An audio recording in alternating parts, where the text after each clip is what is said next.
to go.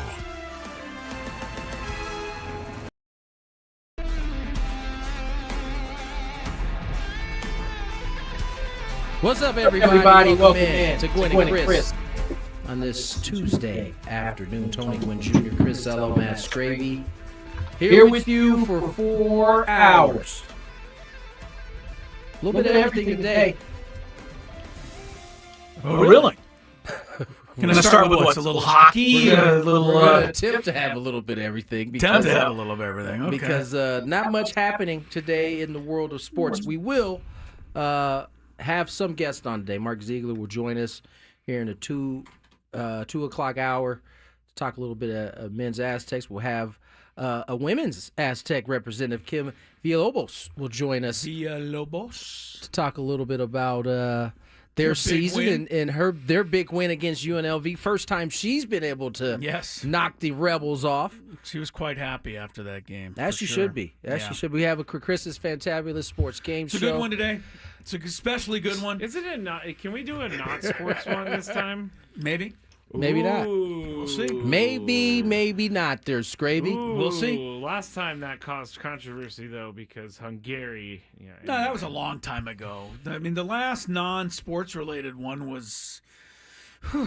Was it dog breeds? Oh, it was dog breeds. That's and hilarious. I think you hung in there pretty good in that one, actually. But I think it was no. dog breeds. But ultimately, I don't think you won. So that is crazy. It doesn't seem right. to matter, one way or the other. Well, where should we start? You can dive into this. I'm going to go take this segment off. I'm taking a break. Oh man! All right. So, Actually, and let's talk about this real quick. We've seemingly had to discuss this lawsuit. I feel like every day since it's dropped. Maybe there's been 1 or 2 days off where we did talk about it, but for the most part, we've been talking about it. And so it feels like there's been a lot that's happened, when in reality, there really hasn't. There's been Shields' kind of formal lawsuit. Then there's been responses. And this is from the brothers of Peter Seidler's brothers, yeah. It's their lawsuit now. This is now their court filing. Yes. And we got this from The Athletic. And I'm just going to read you some of the excerpts out here because it's actually 25 pages, a 25-page filing. So Scraby will read the other 24 pages during the Chronicles tonight. Typically when, in the political realm, when these big things are dropped, there's someone in the back that's reading it off and then feeding it. Well, our person in the back is Adam Klug. He's going to read through this and flip us some of the excerpts. This Dennis is what Lynn we helped us too. Dennis Lynn, it's his article. He's the one that has kind of put it all together. But here's what we have for you. And as I said, this is which is this from Matt? This is from Matt Seidler, right? This is the response from their court filing addressing Shield Seidler's original lawsuit. Right. All right. During a crucial time when the Padres management was in late negotiation stages with a star pitcher, Shield's lawsuit recklessly suggested that Matt and his brothers were plotting to relocate the Padres elsewhere, the filing read. And then it goes to Joel Wolf, who is Roki Sasaki's agent. Right. He says, "We knew it was an issue." Joel Wolf said Tuesday when presented with the wording of Matt Seidler's answer. "The timing of it appeared oddly strategic, and I wanted to allow the Padres to deal with it at first on their own terms rather than try to figure it out on our own," which they did. These are excerpts out of Dennis Lynn's article as part of the 25-page filing, which is what I was referring to that Adam Klug is back there going through right now, pulling different things out. Yeah. As part of the 25-page filing, Matt Seidler alleges that Shield Seidler in October demanded $20 million in initial distribution, followed by the same amount in an annual distributions, and that she has received Peter Seidler's $30 million tax ranch and more than $4.5 million in cash from trust distributions since her husband's death in November 2023. Now, this is what the Seidler brothers' side of the story is to kind of push back on what Combat the her initial side. filing combat all of her Shields. claims. Right. Sure. And so it And continues. As far as we're concerned, this is all well and good. And both sides are more than welcome to state their case and file whatever lawsuits they have to file, to try and, ultimately get what they're hoping to get. As far as we all are concerned, in the Padre world of being fans, it's like we just wish they would get it over with and, have it be closer to a finish. The fact that there's another lawsuit filed or claims made or whatever word to the original lawsuit. Response to lawsuits, that's not helping us get where we all want to be as fans, which is, figure out whatever the issues are. I don't even think do any fans really care who's wrong or who's right or who's up, who's down, or who's east, who's west. I think as long as there's no resolution to player movement or moves, yes, they're going to pick sides in that because they're going to pick the side that they think wants to help the Padre fans the most. Exactly. Okay. And both sides, as we said yesterday, have said that are they saying want to the do same that. exact thing. Yeah, they're both saying that they want to carry out Peter's wishes. But I think to your point, it doesn't from the fan standpoint. It doesn't really matter who's right or wrong. No. They just want the team to continue to get better. to the finish line. And the problem, as we discussed this yesterday, is every time a new filing is made, every time a new claim is made, that most likely adds time to how long it's going to be before we get a resolution. If it's not adding time, it certainly isn't shortening it. It's not shortening in order it at all, right? for this to have a resolution. Yeah. Let's talk about the first paragraph in this thing, because they said during a crucial time when Padres management was in late negotiation stages with a star pitcher, Shields' lawsuit recklessly suggested that Matt and his brothers were plotting to relocate the Padres elsewhere. And then Joel Wolf said, we knew it was an issue, blah, blah, blah. Do we really, and I know we'll never know the real answer, but do we really believe that this was the reason Roki Sasaki chose the Dodgers? Because I personally believe that this was done a long time ago, like every single executive is telling us in all the reports that I read about this. And Joel Wolf, this is an easy way for him to be like, see, we were going to go Padres, but then we had to go Dodgers. I think that would you would have to start leaping a little bit in order to get to where you got to. Yes, I know. I know. Because I think he was presented with what Matt Zeigler said. Yes. And he answered the question based off of what was asked to him. I don't think he was insinuating that, hey, we were right in the front door of the Padres before any of this happened. I don't think that's close to what he said. I don't think he's insinuating that either. Okay, maybe I'm putting my feelings on it. But too it's a much. nice leap, Greg. Maybe I'm putting my feelings on it too much. I was on the golf course today, and I don't know that one's going to fly the water. But nice try. I'm going in the drink. Listen, ultimately, though, to your point, it may not have even mattered one way or another. I mean, may not have. It may have. Right. We don't know. We're not going to know. But that part of this whole thing insinuates that's what happened, right? No, I think that's you. No, I'm not talking Joel Wolf. I'm talking okay. about from the filing. Like, well, did her filing? I mean, I didn't read. It came all on 150. January 6th. I understand that. Did I? But I didn't read all 25, 30 pages. As did I. Nor did anyone else. Neither did I. Did her lawsuit in any place recklessly suggest that the brothers were plotting to relocate the team? It did. Okay. Well, then that's fair for them to rebut that. Absolutely. Quite fair.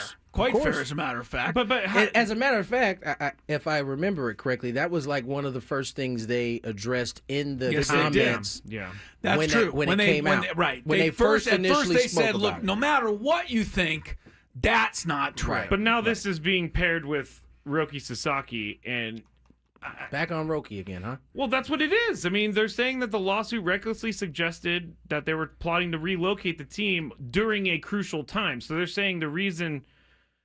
Maybe I'm just looking for stuff that's not there. I don't know. You guys are looking at me like I'm crazy. No, I like the connection you're trying to make. I just don't know that we can't legitimately make the connection. I agree. We're still reaching for it, and we're not quite there. I mean, is it possible that Roki Sasaki had his mind set on being a Padre until January 6th. Yes, anything is possible. Right. We can't, but I don't know that you can just say that as soon as that lawsuit, the first one came out, it was over. Roki Sasaki said changed that's his it. mind. Yeah, and changed his mind. And you can't believe both things, right? The first thing that everybody wanted to believe was that the Dodgers had a deal done with him, period. So either you believe the Dodgers had a deal with him early and it was over from the beginning, or, as you're trying to make the point, this lawsuit somehow changed his mind. Well, that's what that sentence is saying to me. And I'm saying both things can't be true. It's possible that neither are true. Right. I think is what you're, because it's possible that he didn't have a deal done a year ago. And it's also possible that as of January 6th, he had not made up his mind in any way, shape, or form. Right. He also, all the rumors very well could be true, that he had a deal in place in which none of this other stuff really matters on January 6th at all. Yeah. At and that the point. day that Cleet Blakeman uncovers that conspiracy Cleet's gonna be and announces it to the world, then the Dodgers are going to be in a whole heaping hell lot of trouble. Who was that? Was that Jim? Bowden. No, Bowden. Yeah, I think he said was the one who Bowden. said that it was done a long time ago.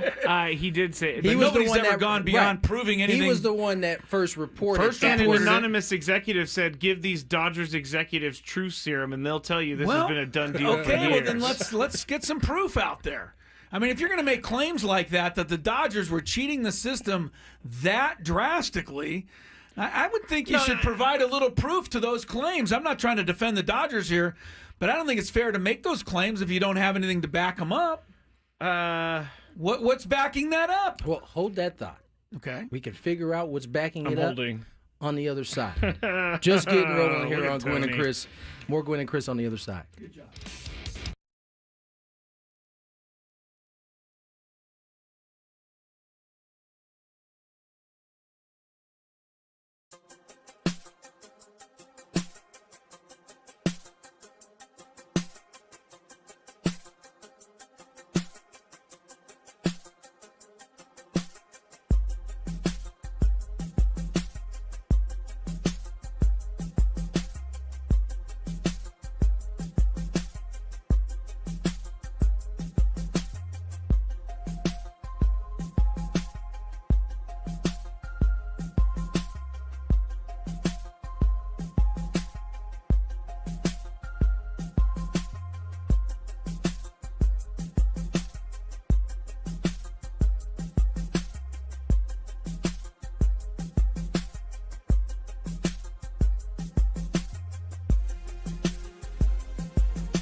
We welcome you back to Gwynn and Chris. Crisello, Tony Gwynn Jr., Mr. Scraby, reminding you to download the Odyssey app. Listen to 97.3 The Fan on the app for your chance at the ultimate trip in the Slam Dunk in Vegas contest. Oh, it's a new one. Yeah. All right, so listen up. All you have to do is download the Odyssey app, then log in and listen to this station for at least 1 hour. Should be easy to do that. I mean, come on. Yeah. Our show's 4 hours. So That's true. This is easy. You're already listening. You're already listening, yeah. Duh. And when you do that, you'll earn your daily entry into the national contest. And the grand prize is travel and accommodations for a winner and 3 guests to Las Vegas plus $5,000. Is that 5 stacks of high society? 5 stacks. I don't know about the high society part, but yeah. For each person. $5,000. What just happened? I've never heard that before. You never heard 10 stacks of high society? No. I think that's $10,000 in like poker parlance. Oh. Not much of a Somebody will player. correct me if I'm wrong, believe me. Oh, yes, they will. It's $20,000 total to fund the ultimate viewing experience for the first 2 rounds of the college basketball championship tournament. So that's the big prize that's at stake. Make sure you download the Odyssey app and get started with that. Mark Zeigler, San Diego Union Tribune, one of our favorite guests, talking Aztecs, coming up in about 15 minutes. Aztecs are home tonight to San Jose State. But we left off with Tony saying, hold that thought. And the thought was whether or not, now I can't remember what it was. It was, I had it a moment ago, but I was defending the 5 stacks of high society, and now I'm all confused. No, we were talking about, these lawsuits and whether or not Sasaki had made his decision a year ago, and whether or not, if you're going to make those claims, anybody can prove it. Right. And we haven't seen anybody who can prove it yet. Nothing has been brought up to even suggest it's true, other than people saying it's true, right, with no backing. So that's not fair to the Dodgers. I hate to try to sound like I'm sticking up for them. But if somebody's got something on the Dodgers, then by all means, let's hear it, and let's lock them up and throw away the key. I think it's. But until then, it's kind of just hearsay, which is a waste of our time. Even if it was proven, I think Tony said it the day he signed. It's like, what are they going to do? Fine them? What are they going to do? What's the worst they're going to do? Take away some bonus pool money. Yeah. Yeah, I mean, I think double secret probation. You go on double secret probation from Rob Manfred. That can mean many things. I mean, listen, I don't know. I'm not against them being penalized, but if it's even proven, right? But it would have to be something that would actually. Well, I think look, you take away their World Series win from last year. That's just what you got to do right there. Yeah, just strip them of it. And while you're at it, take away the COVID one as well. Just take away both. Take them both the away. Public never happened. And never you know happened. what? Give them to the Astros, because the Astros already took one from the Dodgers. There would be another segment for the of people trash who are can pissed incident about that. Yeah. I But just you know think what? The same way you can't prove that, honestly, is the same way we can't prove whether Sasaki's mind was altered or changed in any way by Shield Seidler's lawsuit. That's why I opened it up saying, ultimately, we'll all of never this know. is happening and being discussed. It is because the reality for Padre fans is that there are no answers right now. And that's a little frustrating, isn't it, for us all? And it's really a distraction from knowing that there isn't much that we're going to get, especially because this is actually in a court. So you're probably not going to hear, anybody speaking on it other than these court filings. That's probably the only way you're going to hear anything. Well, I think you may hear another rebuttal from the Shield Seidler side now. Of course. Because that's how these things tend to work. It'll be in a court filing is how this she'll one file was. it, and then, eventually, I don't know. Maybe not eventually. Well, it seems like we're a long way away from a resolution right now. That is the scary part. That it is not sometime soon. It's not. I think some fans are also, because they asked me this question on the Scraby Show or the Chronicles before Chris tells everybody it's the Chronicles. We've been arguing about this for quite a while. We know you liked it, but the Chronicles just sound so much more. I told you, branding. Scrappy Show's already out there. I'm just saying, sometimes you need a new brand. They asked me, and I have no idea the answer, but when AJ has a question about payroll or trades or something like that, who's he going to? And I said, I have no idea. I got that very question today. I got that very question today. I had the same answer you just did. That's the problem. Nobody knows. Therein lies the problem. Yeah, nobody knows who to ask. I mean, listen. And can anybody, let's say he went to who he thinks is the person. Could anybody legitimately say they are the person who gets to decide whether money is spent? No, I think John is the acting boss. So I guess that's the answer. I guess that's the answer, but even he has to be looking both ways right now. Again, I mean, this kind of goes back to the deferral thing, right? Like, most teams don't like to do it because in the chance they have to sell, it makes it harder to sell something when there's money on the books beyond the time frame that is now. And so with this being up in air, because as confident as either side may be that they'll end up on the right side of this, they don't actually know. And, I don't know, again, in my experience, and it was a little bit different in terms of what was happening, but the McCourts were getting a divorce. She felt like she was owed half of that team. He was like, nah. And guess what happened? Everything literally froze. Like, no one's doing anything. Yeah. And so I imagine. And as a result, the Dodgers only won 96 games those years. Well, it was a bummer for them. They won less than that. No, but I know. The point is, they, it's hard to make moves when there's disruption in the structure process that's above you. Here comes a gigantic pipe dream by me. Is there anybody anywhere that could get in between these two sides, do you think, and mediate the situation to the point where we can appoint somebody in charge? And no, we can't do this. It's never going to happen. I'm just saying, can we settle it so that they can drop all the lawsuits and we can get to the end, and then behind the scenes they figure it out? I know that's just not going to happen. I'm dreaming. Yeah, when the argument is about who is running, who gets to do it. I know. And I think, didn't they kind of sort of try that before this filing went public? Like I don't know. Maybe I withdraw that comment, everybody. I don't know. There's just too many You're only facts. allowed to withdraw like 3 comments an hour. You're over your limit already. That's only one. I'm only withdrawing that one. Okay? It's just confusing. I'm anticipating there'll be more that there you withdraw. Will be. It's just confusing, and it's kind of sad. And I even said this the other night.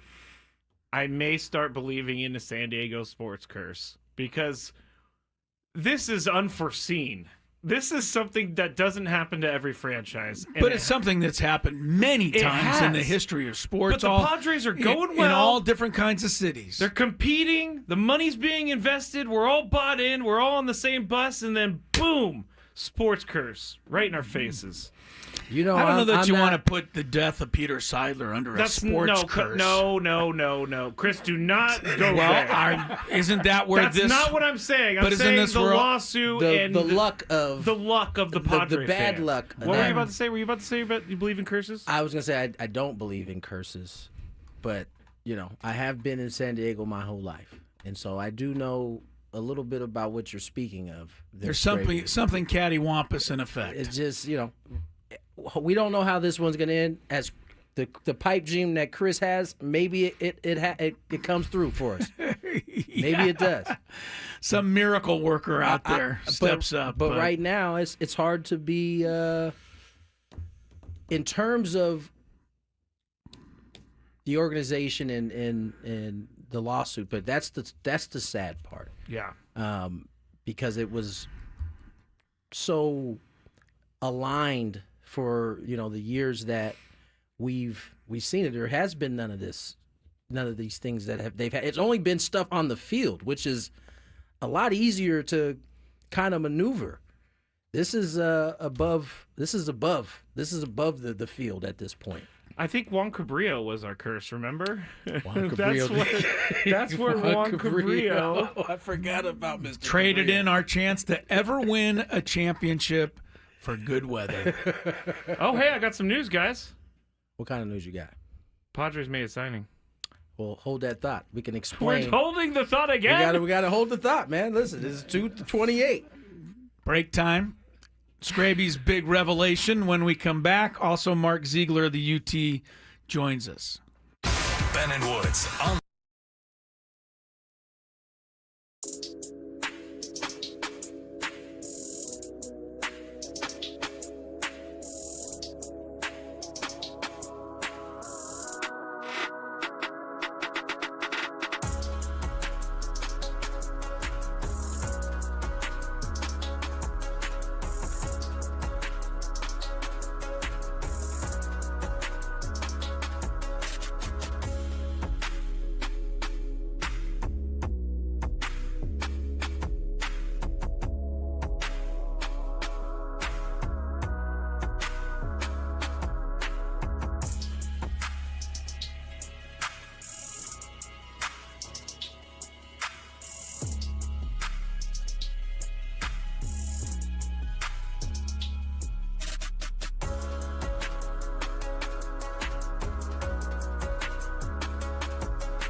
It's almost as though A.J. Preller was listening. World Series. Padres have a new player. Not new. New old player. New old player. Yeah. Elias Diaz. Yeah. Back again with the Padres. 1 year, $3.5 million. 1 year, $3.5 million. Mutual option for 2026, but pending a physical. Of course, gotta be healthy enough to be able to squat and do all those things That's what he's doing right now to get his $3.5 million. He was the coughing to his left and his right. Yes. All-Star Game MVP Yes, a he couple was. of years ago, not that long ago. So there is, I think you're catching, at least part of your catching tandem right there. Looks like Diaz Campusano with a outside shot for Brett Sullivan. Yeah. That's what it looks like to me. And Wasn't there a third one, too, that they've... Some of the impatient people will say Ethan Salas should be in the running, but I don't think he's quite there. He's, Who? I can't remember his name, but I do believe they signed another catcher at some point. Oh, no, Martin Maldonado. That's it. There it is. You got all excited about that right. one. So, I mean, you got some catching Look, the Padres options. are loading up on catching. They got some catching options. We are right loading up on catching. I say trade one of them for a couple of all-star pitchers. Number one team in shortstops, number one team in catchers. I would say that this right now, if you said, and if we went back to January or February of last year, and you had that catching group, and you fast forward to this catching group right now, and what we thought at that point, comparable. It doesn't matter who they keep signing. I told you Campusano is going to be on the All-Star. You did say that. That is your bold and you keep prediction. Yeah. I hope you're right. I'm trying to speak it into existence. I know. You hope he's wrong. Why would you want him to be wrong? Oh, Just because he because can't that's what I stand do. me. Oh, That's because why you he don't doesn't want like him me. to be right. Yeah, he doesn't like got me. you. Yeah. It's less Because he feel doesn't give me happy. credit when I'm right, so I don't give him credit when Flat he's right. out roots against me in every single thing that we do. I don't think I do that. I want to remind everybody to listen at 5:30 for us to announce today's biggest fan for a chance to qualify for a night in our Odyssey Suite at future Padre games. Register your name at 973thefansd.com/biggest-fan in order to potentially have your name called. Now, if we are on break when 5:30 rolls around, the moment we come back, we will announce. Yes. So We don't cleared that with panic the if you boss. turn to if you happen to flip over to our channel right before or right at 5:30. Yeah, right at 5:30. Yeah. Don't panic. We'll be back with the answer or with the winner. First thing. thing. Yeah. Yesterday we got all three callers call back, or all three biggest fans call back. So that was pretty awesome. Well, I will say this. Back to the signing. It's nice to see that there's 3.5 in there at least for a 1-year deal. Not anymore. That's what it was. It's in Elias Diaz's bank account now. But There hey. was.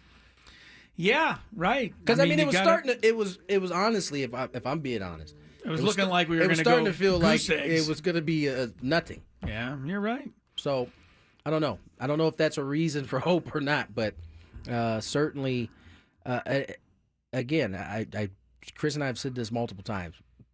Despite whatever's going on around the team, I just can't see A.J. Preller doing nothing, sitting on his hand. He can't stand. He there's just no way. Even if he was told not to do anything, he would just find a way to finagle something. Right. He has to. He's as creative as they come, and that's what we're going to have to depend on at this point. Is that a thumbs up? I'm calling right now. Oh, okay. I didn't know if that was. I'm ready to roll. Chris, did you catch anything last night? We were going to get into Scraby's day at some point in this because it's a very I heard this was a crazy one of his very crazier days, which is saying something. Costanza-ish day for Scraby, which isn't all that different from his normal days, quite frankly. Yes, but you said this was a special. It was a so special we'll day. get to that at the top of the hour. We were about to have Mark Zeigler on here. Yes. Wait for this day that I had. But first, Mark Zeigler. Okay. We are waiting, though, right? No, Mark Ziegler's on the phone. Okay, for sure. Mark Zeigler joins the San Diego Union Tribune. Mark, how are you, my friend? I'm doing all right. Just swallowed some water wrong and trying not to cough. Wait, as long as you don't eat the water. I'm You glad. weren't on the show yesterday, Mark, but Scraby had a classic that followed him for the rest of the day. Yeah. So as long as you've recovered, we can move forward. You good to go? I'm good to go. All right. Let's talk about this Aztec team. You've kind of hinted all season long about the youth, and I think it may have taken a little bit longer for the youth to kind of appear, and we've seen it a little bit here recently. You know, the tough losses, they go down to the wire at Air Force, but then you see them bounce back as they often do. Nice win in Reno, and now San Jose State on the schedule today. What are you seeing from this team in terms of feeling good as the calendar starts to turn to February and we start getting closer to March? Yeah, we'll see. I mean, there was a real feeling in Reno that they just turned a corner. You know, we'll see, because youthful teams, as you pointed out, they're just up and down. Can't hold their focus that long. They don't understand, because they haven't been through it. You know, they don't understand the grind of a college basketball season, how hard it is. And so we'll see what happens. But, you know, there was definitely some of this palpable feeling with the team on Saturday night that, okay, we've got a little bit of this figured out. But they're still, you know, they still got some issues, and those issues are still apparent on Saturday. So we'll see how many of those they can fix. Mark, you put your story today was, you know, it's the one thing I can count on reading all the way through. So I really appreciate it. And when you're working hard on your, you know, the last two paragraphs to make them sound right, just understand that there's at least one person out there that it's worth it for. Because Yeah, good. I'm glad to hear that. No, because, I mean, you finished strong.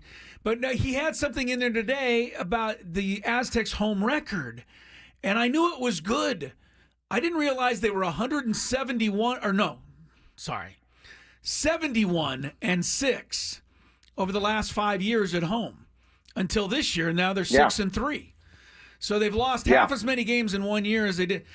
This is all. I know it's part of the youth. Is there anything different about this home advantage that's dissipated a little?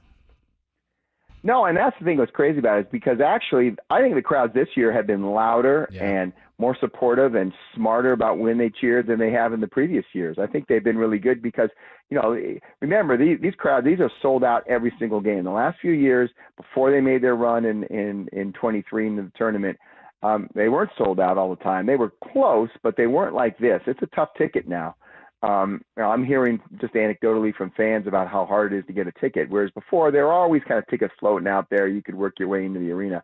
It's a lot harder now, and so and a lot more people are going to every game, and so that doesn't make much sense. That's sort of counterintuitive that you'd have these great fans and they're not winning. I just think it's the youth. I think there's too much external stimulus is coming through to young players. And when they're at home and they hear all that support, you see them, they're waving at the crowd and they're hearing the crowd and they're reacting to the crowd. And you really can't do that as an athlete because you get too juiced up. You rely on that and it just kind of throws you off kilter. So this is going to be a big test. These next two games are very winnable. They're teams in the lower half of the standings. They should win them. In past years, these would be no-brainers. But with this team, you just don't know. We'll see if they can get over that mental hump.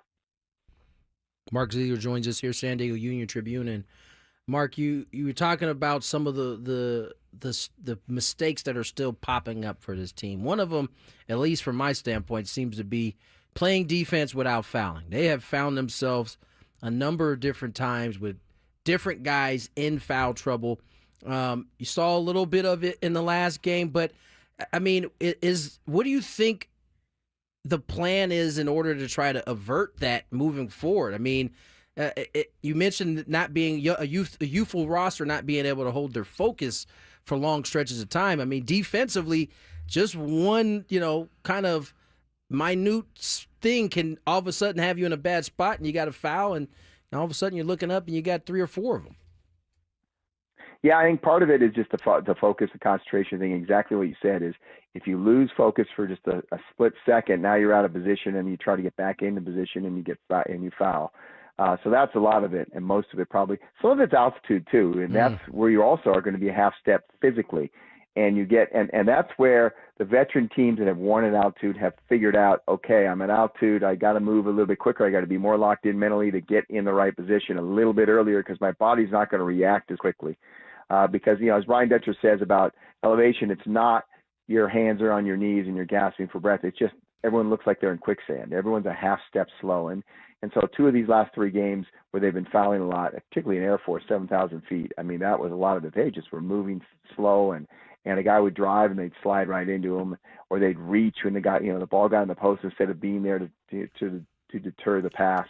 So I think those 2 things are kind of combining, but it's just a team that, on the flip side, doesn't get to the line very much. So you see these free throw disparities.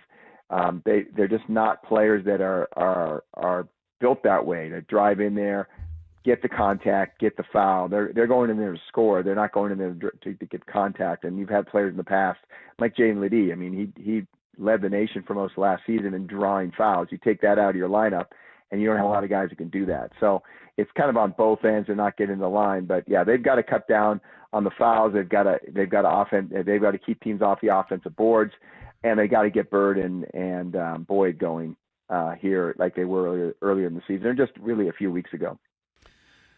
But that said, Mark, didn't you want to just walk onto the court last Wednesday and strangle those 3 officials at Air Force? I mean, come on. 55 fouls in 45 minutes. Please, talk somebody out of a foul one time. Tell them to get the hands off. I mean, it was ridiculous. Yeah, but, I agree that there just wasn't, they didn't set the tone early. They set the tone that everything was going to be a foul. Instead of saying, okay, I called that, don't do it next time. They just kept calling it. Yeah. And one thing led to another. And then I saw some officials kind of feeling sorry for one side, and they'd give them a couple calls, and they'd feel sorry for the other side when they complained. And it was a mess. But, Brian Dutcher made that point in my story today. This is the grind time for the officials too. It is brutal. The travel over the holidays is terrible. And this time of year, you get a lot of weather. These guys, they get some break over Christmas because there aren't as many games. So, these guys are working 6 days a week in 6 different states, and they're in airport and rental car counters and hotels, and, the room's not ready, and they're all crusty, and there's no way they can keep the quality and the effectiveness at the levels that they used to be. And they kind of push through that just like players do. Once they can kind of see the end, they get a second win. But this is the time of year you get some really, really poorly officiated games by good officials too, by the way. Yeah. I mean, some of those guys on that crew last week were pretty good officials. They just had a rough night. Yeah, there's definitely some crusty hotels out there for sure. The one question I have, Mark, I mean, obviously the Aztecs, we've talked about it, have been a veteran team for quite some time. This is one of the more youthful teams we've seen.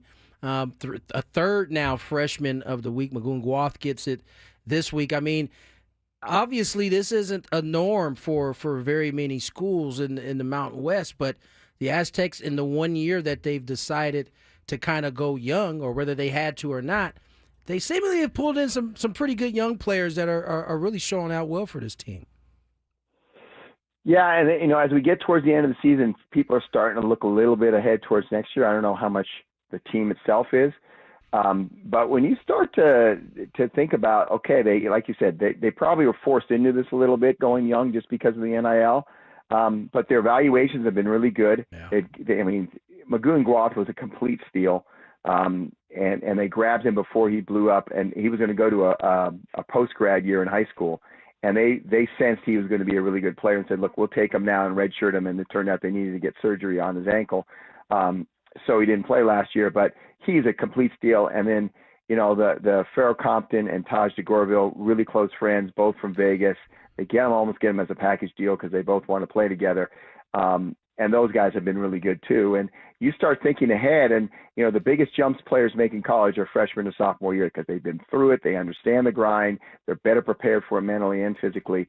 And if you imagine what this team could look like if most of it stays, because the only real guys you're going to lose are going to be Wayne McKinney, Kimo Ferrari, and Jared Coleman-Jones.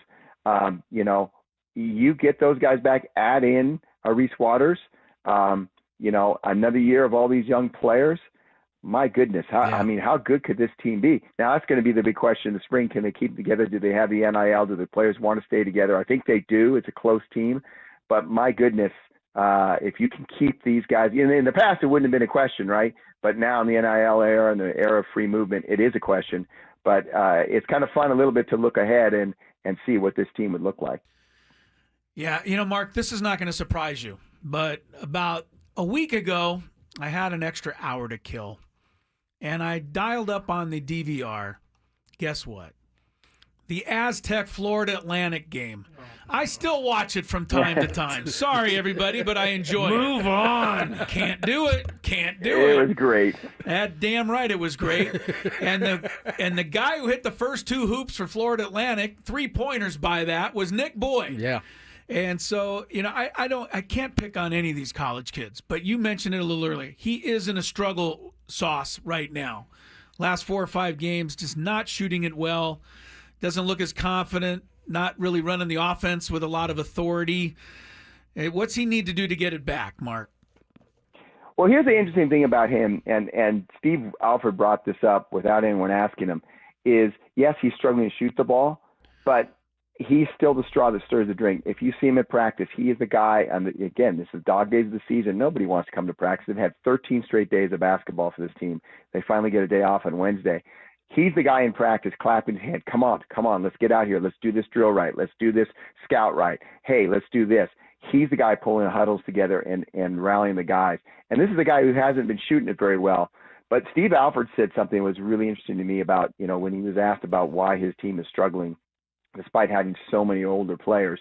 And he said, hey, we don't have an alpha dog. And he goes, look at San Diego State. Their alpha dog is Nick Boyd. When anything started getting a little shaky and a little sideways, a little squirrely, that was the guy who rallied. And I watched the second half of that game again just last night, and there were a couple plays right in front of their bench that I understand what he's talking about. There was a loose ball, and their guy kind of had it, and Nick Boyd jumped into the pile, flew like a Washington Commanders, safety, and flew in there, grabbed the thing, and was like, okay, the refs had called the jump. He was still fighting for it and rolling around and grabbing it against a bigger dude.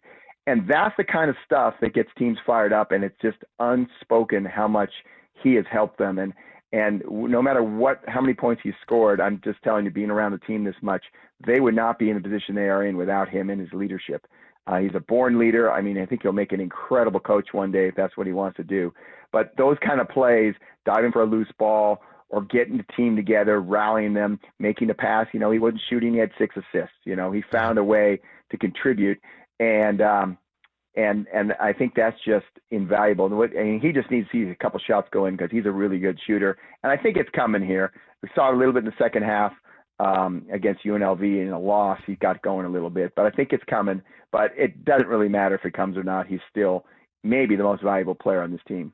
That, my friends, is what a veteran presence can do. When they aren't locked in one area of their game, they figure out other areas where they can. Nick Boyd is one of those guys.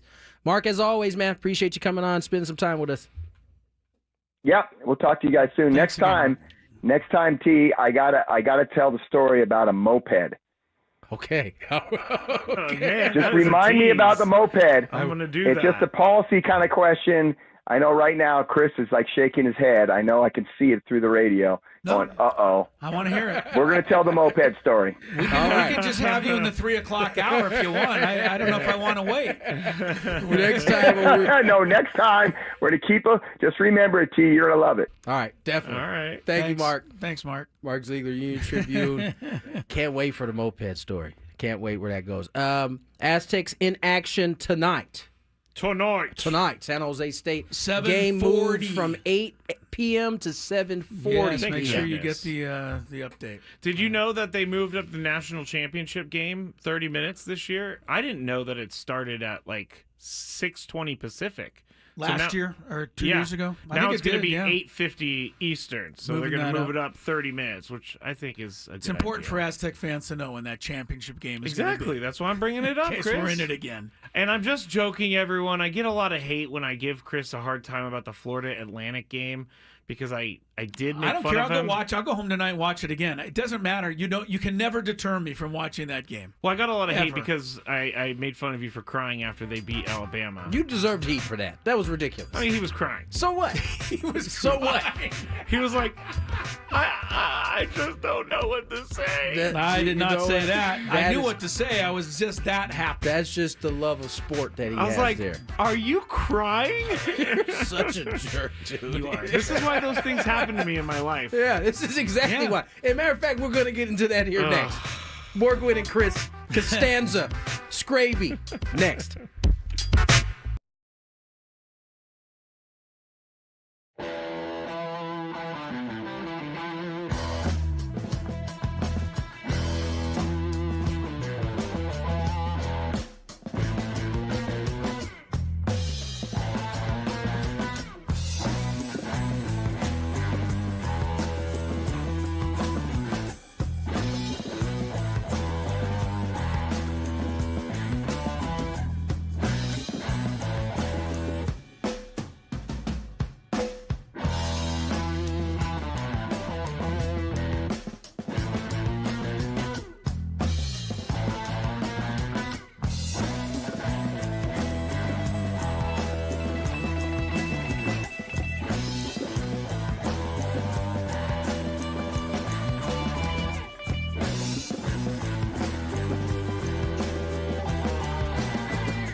Yes, the emotional one. Chris Ello here. Along with Tony Gwynn Jr. and the guy who just kind of is a pain in my backside, Matt Scraby over there. Wow. Welcome into the 3 o'clock hour. People wonder, why do I treat Scraby badly? Because he makes fun of the fact that I got emotional about my team going to the Final Four. I don't know, Chris. I don't know, Scrape. Hey, Chris, how are you feeling right now after San Diego State beat Alabama in the Sweet 16? I don't know, Scrape. Tony, what's going on over there with you? Anything? Well, ready for the gambit? But before we get to the gambit, let me ask you, do we need a whole segment for his behavior today, or do we just get it in before the start of the daily gambit? That's a very responsible question of you right there, Chris. I think we probably do need a little more time. Oh, wow. This is Matthew Scraby, sober, but not quite acting that way, dialed in. I still have the alcoholic Scraby that is there, and it will show itself every once in a while. It popped up today in this story, and we'll have to give a little more time so the story can breathe a little bit. The irrational, angry, annoyed, frustrated, embarrassed guy. The same guy we deal with in here, but times a few levels. People who don't understand what we put up with in general. This will be a good indicator of what we deal with. I did play a trick on Chris when he walked in today, too, when I said, close the door. And I said, I cannot believe you did that. Here's the funny thing is I don't even pay attention to you anymore. I honestly don't. He did have a look on his face like, uh-oh. And then I saw that look. A little worried. And I saw that look, and I said, we're joking with you, Chris, or I'm joking with you. It was better. But anyway, yes, we will get to Mr. Scraby in a second, but let's go ahead, and I think Daily Gambit's the right way to go right now. Do you like money? I think about money a lot. Do you like money without doing anything? Winning. Do you want to make money while watching sports? I think Washington is immortal luck. Washington! Woohoo! If you answered yes, this is your segment. Just don't blame us when you lose. Nothing is ever your fault. It's your game. Take it. Gwynn and Chris go through the top bets of the day in The Daily Gambit on 97.3 The Fan. Daily Gambit is our daily sports betting segment here on Gwynn and Chris. Please, everybody, gamble responsibly. We'll get right into it and review the bets from yesterday. Now, the Lakers and the Hornets. We bet on the total score of the game, over under 222 points.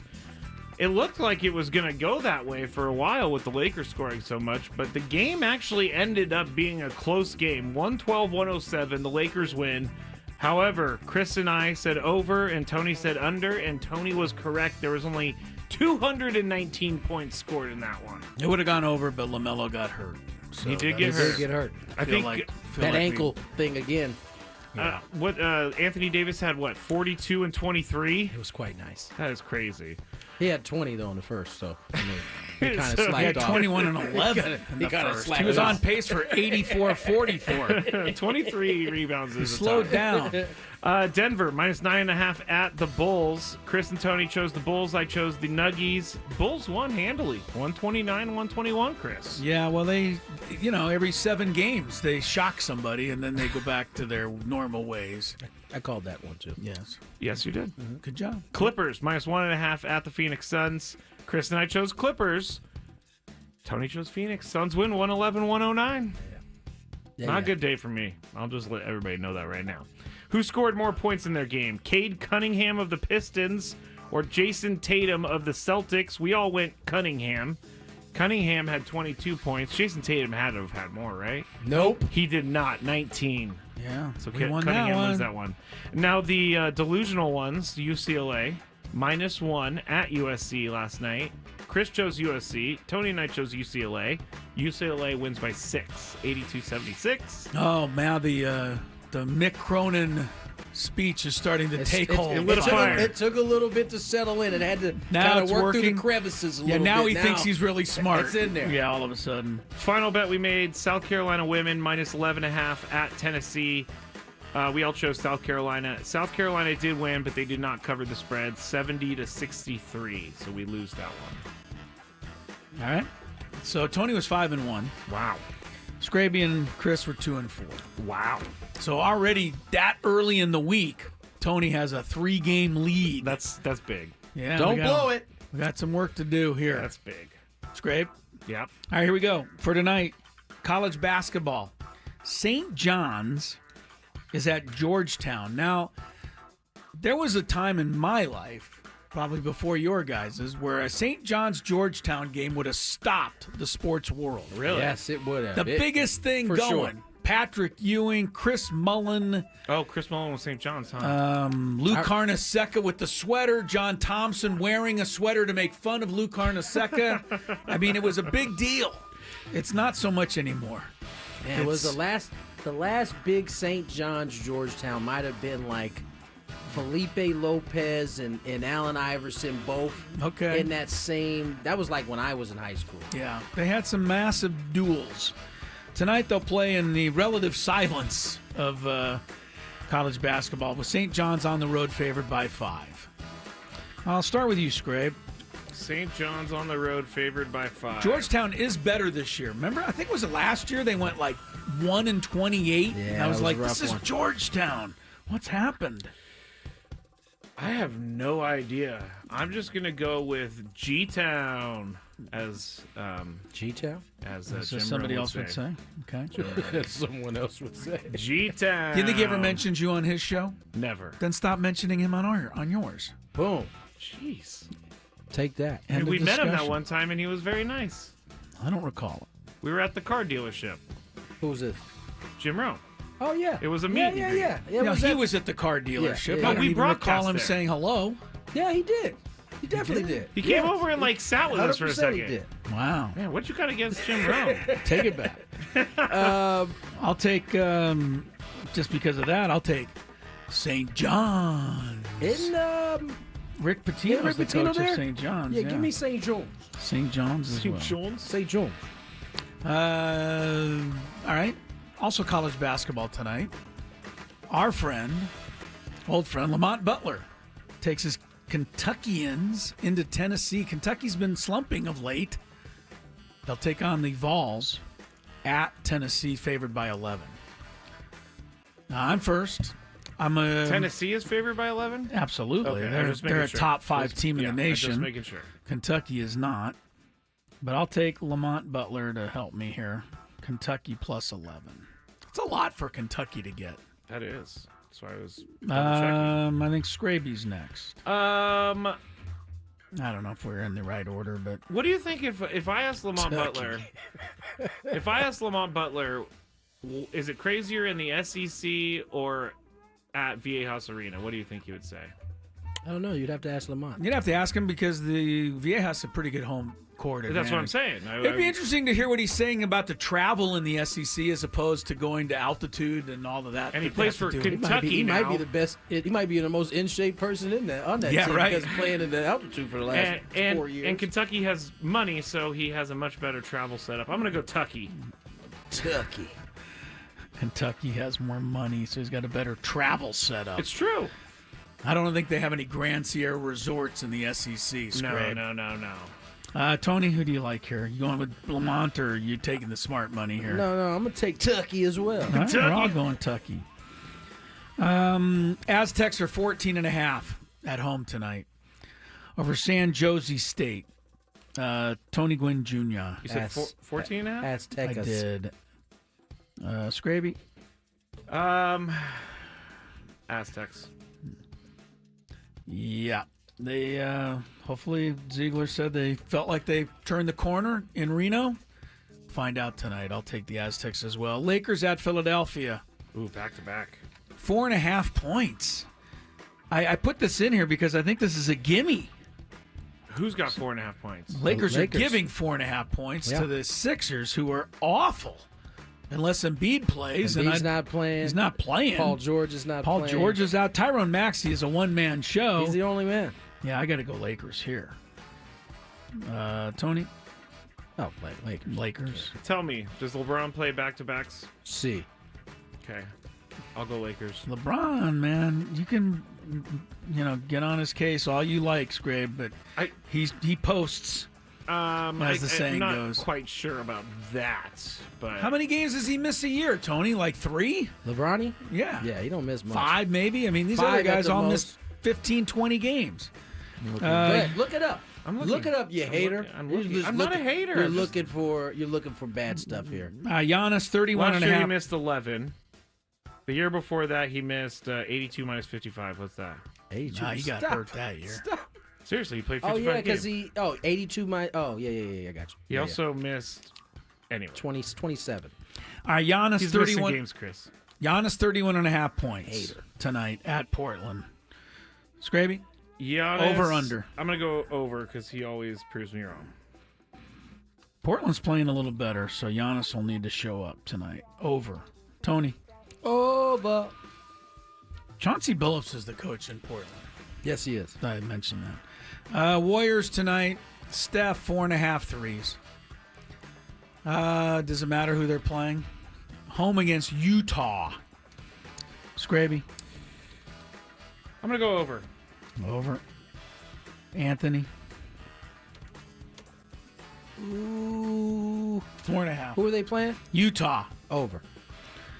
I said under last time and he made 7. I'll say under again.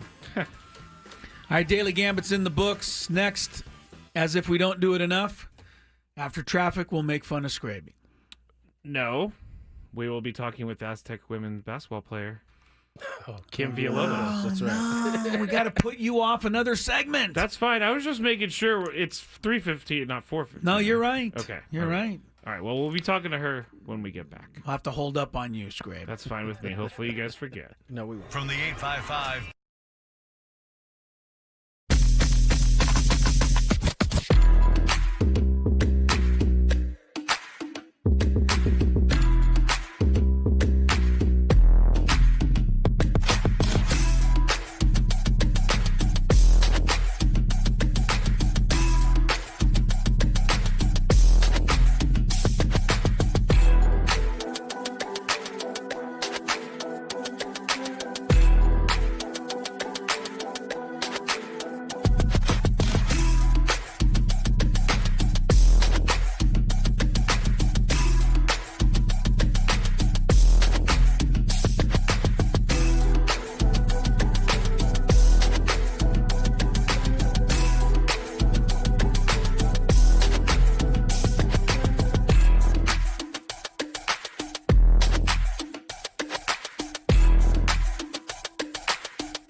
All right, welcome back, 319.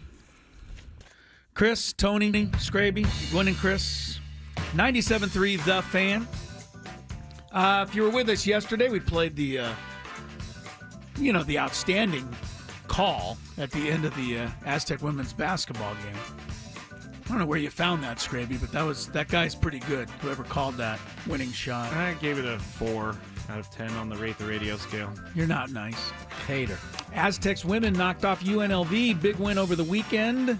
And the captain, senior, forward of the Aztecs, Kim Villalobos, joins us for a few moments right now. Kim, how are you doing? Are you still riding high after that win? Hi, Chris. Yes, it was a big win for us. You already know. So definitely. But still practicing for this upcoming game on Saturday. Are they having just given you the week off after winning that game? No, I wish. Yeah, definitely not. But it's all right. Kim, you're going to be, when you play Saturday in New Mexico, I'm sure you're aware of this, you will break the all-time record for games played, women's basketball at San Diego State. It's crazy, wow. But I think it's an amazing accomplishment. It's something I think you'll probably one day look back on and be proud of.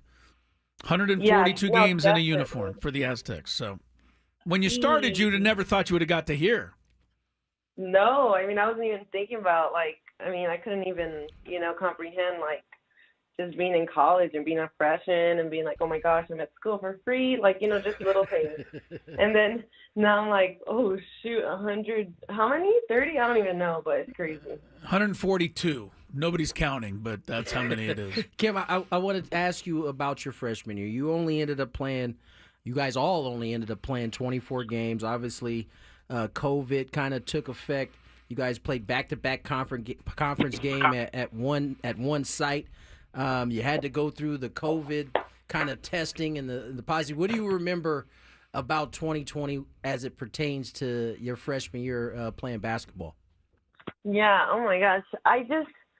It was such a different year, but I also didn't have, many expectations because I was a freshman, so I had no idea how anything looked like anyways. Right. But I just remember my sophomore year, the year after COVID, I was like, oh my gosh, because there was so many more things we could do that we couldn't before, But yeah, I definitely remember having to wake up every day to go test in the morning, in fact. Yeah. But no, it was a great season regardless. It was definitely a transition though, because we would play, like you said, 2 games at each spot and then move on to the next team. It wasn't like it is now. So definitely different.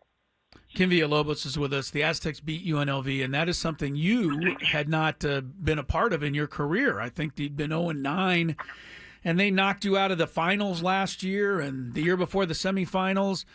I mean, how much did you guys really put into this game? And, just to finally get a win over them, hopefully it'll give you guys the confidence you need going forward as well. Yeah, no, it was a huge win for us, definitely. Also just, for the morale of the team, just a momentum boost overall, and just to, remind ourselves that, we're a great team, because UNLV is a great team to beat. Like you said, never beat them in all these years, but because they're a great team, and we were able to do that the other night. So just reminding each other, play together, and we're going to have a lot of success. Kim Villalobos joins us here on Gwynn and Chris, and Kim, obviously, you're going to set a career mark here, 142nd game coming up. You've had 100 straight games that you've been involved in, 92 straight starts. What kind of wisdom are you imparting on some of your younger Aztec teammates that are, like you said, really blank slate, are getting this is their first year of experience? Yeah, no, just reminding them, to be as a team and be together and have fun doing so. I think we all, the wins and losses, and we all care so much. And I think if we just keep the main thing, which is having fun and playing together and really appreciating every game and every practice and every moment with each other. Just reminding them, and of course instilling them with confidence as a freshman, because it really, doesn't matter what year you are when it comes to basketball. But pretty much. Kim, has the level of basketball gotten better in your 5 years or 4.5, whatever years with San Diego State, the program. I mean, just the level of competition, and I think even the level, of you and your teammates, the game just gets better and better. And, I'm enjoying watching it, and I know now the crowds are starting to come out. I mean, this whole thing's really taking off for you guys. Yeah, 100%. I think I've been able to, freshman year to now, it's definitely grown so much. There's been a huge, like the crowd, like you said, from sophomore year to now, it's grown and grown. And we've won way more games, so it just shows how much we've gotten better. But also, yeah, even other teams, watching a tournament we had down here, it was Georgia against Colorado and Clemson and all those games, just being able to see the Mountain West and, the talent there is and how we can compete against those top teams as well. It's definitely a good feeling when you're in this conference, Now, Kim, you guys 4-5 in conference. You're about to start your second go-around here in league play. You got that UNLV win in kind of a feather in your cap right now. How much confidence does that give you guys moving forward as you play the second round of conference play and as you move into, March where things start to really matter? Yeah, no, a huge, a lot of confidence. Like I said, UNLV's a great team, so it definitely, feels good. But we also don't want to get too caught up in one win because there is about 10 games. I'm not sure how many, but we still have a good amount of games left, a whole conference tournament left. So it's definitely, I'd say like a good reminder because if we were able to do that, we can do so much more. So definitely, like you said, a good momentum. And, last year to the finals of the conference, and I know you guys have been talking about, this year getting to the conference championship game and cutting down the nets. Got a lot of work to do before then, but I think, is that kind of what's keeping you guys as motivated as it is? And plus the fact that you've got some nice young players to help you try to accomplish that. Yes, definitely that final. Last year we were so close, didn't win it though. Just a constantly reminding everybody like it was a great experience, but we didn't get, the whole experience because we didn't win, and that's a huge aspect of what's driving us is remembering that we want a championship at the end of everything. You want all the work to show up. So definitely, definitely looking forward to that. Yeah, so's the announcer because he'd like another ring, if you don't mind. Yeah. See what you can do. Exactly. See what you can do, Kim. Thanks for joining us, and we'll catch up to you a little later. Of course. Thank you, Chris. Thank you, Kim. Thank you, guys. There you go. Kim Villalobos. She's a consistent player, Tony. I mean, you look at the top 20 all-time in scoring, top 10 rebounding, block shots, assist, steals. She does a little of everything well. I mean, she's 92 straight starts. That's pretty impressive for a college athlete. Absolutely. That says a lot about how Stacy feels about her. Yeah. Would put her in a lineup guy consistently. Yeah, and, to stay healthy and stay active. And it's good. Very good. 142nd game this weekend. She'll pass Sophia Ramos, who we know from the previous group of Aztecs. She had played in 141. Awesome. All right. Good stuff. Now, do we have to do Fantabulous Sports Game Show, or should we? Honestly, I can't wait much longer to make fun of Scrappy. If we go to break now, we'll have time before the game show. All right, so let's That's go to... my compromise. Remember, just real quick before we go to break, you can watch us on YouTube. Just search 97.3 The Fan and click on the live section. You can also go to 97.3 The Fan, Facebook, Twitch, or X. We will return to hear from Scraby after the break. Coming up.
tweet at a future Padres game. Register your name at 973thefansd.com/biggestfan in order to potentially have your name called 5:30 today.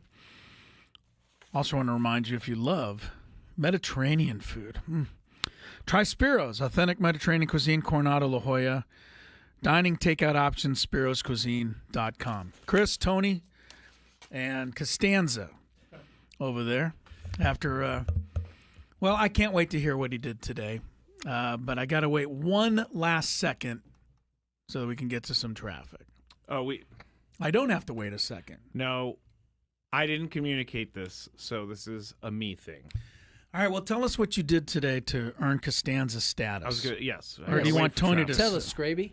Tell us, Scraby. So I told, before the holiday break, I told you I got into a little bit of an argument with a woman with my dogs off the leash. Oh, yes. Well, yes, you had your dogs off the leash. I apologize. She gave you a hard time. Yes. You kind of screamed back at her like, relax, because lady. I told her, yeah, this is my bad. I'm sorry. I shouldn't have done right, this. You admitted it? Yeah. Like we're beginning to see a pattern here. And she was like, it doesn't excuse you for doing the wrong thing and having your dogs off the leash, which sent me into a tizzy. Well, today, get back from walking the dogs, and I have this little thing where I put their leashes onto like it's like a hook so that they can't go anywhere. They just are attached to the garage, And I'm doing this, a woman across the street walks with her dog, and I see this dog all the time. Not the friendliest dog in the world. My dog hates her dog, so I know that I need to bring the dogs along on the leash. Has nothing to do with me actually walking. Now the dogs are tied up somewhere? Yes, with their harnesses. Okay. I let one of them out to direct them into the house so that we could do our routine. Otherwise, they would have just barked at each other from the tied up spot that they were at? Yes, Okay. they would have just barked.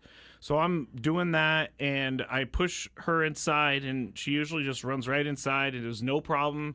And for some reason, she bolts. You fumbled, it sounds like. Yeah, she didn't bolts. get her in the door. No. And she got away. She bolts towards this dog. Okay.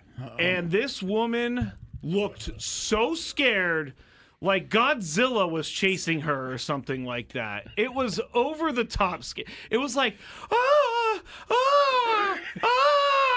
like that. Not even kidding. It was over the top scared. Okay. So I'm aware that this is happening. I look at Lucky. Lucky's like, let's go. He breaks out of his harness. Wait, time out. So Lucky, who was also tied up, breaks out of the harness? He starts getting all crazy because he wants to go play, and he kind of wiggles his way out of the harness. And so both of them are bolting towards this dog, and I am freaking out because this is bad, everyone. This is really bad. And so I start sprinting down the street, and this is where we need cameras on me because I'm yelling, "Come back! What are you doing? Lucky, get over here!" In the neighborhood. And this woman, as I'm trying to get the dogs, I catch up to them, whatever. She looks at me and she says, "Will you get your dogs under control?" That sent you into a tizzy. And I looked at her. Oh, no. I looked at her and Is this lady in the hospital right now? No, I would never do anything like that. I look at her and I said, "What the bleep do you think I'm doing?" And so she kind of realizes I'm working with a crazy person over here, so I need to keep moving. Okay. But in the end, I get the dogs back. But there's a lady who's trying to help me. This random pedestrian bystander. This might be the best part of the story right here. She's trying to help me because she realizes I'm struggling to get these dogs. And so as we're walking back to the house, the one breaks out again. And this lady goes like this, Chris, in the street. Ah! Like getting big like it's a bear. Ah! Go! Go! Go! Ah!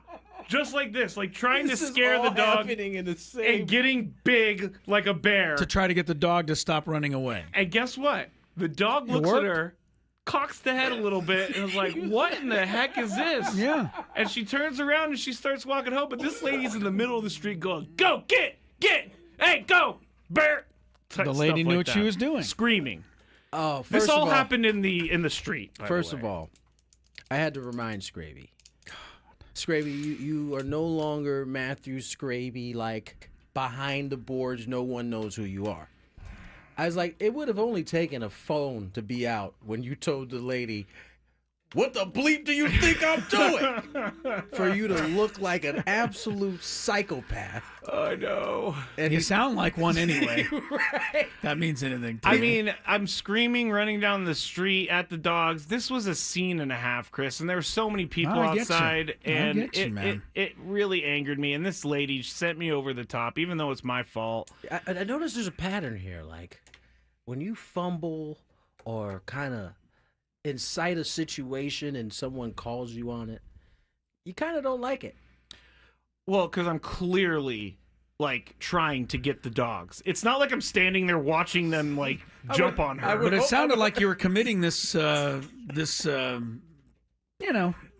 mistake for more than the first time Okay, of letting the this dogs was- loose. No, the first time This was is completely seems to my be fault. seems to be a consistent issue with the No, with the you. first time It was does seem to be- completely my fault. this is- I had them off leash in a leashed area. That's my bad. I would venture to say this time was your fault too. No, When they you- broke out. I was ready to put them inside. When you ushered the dog in, you didn't slide your feet. You let it get out. Do you realize how strong this little girl is?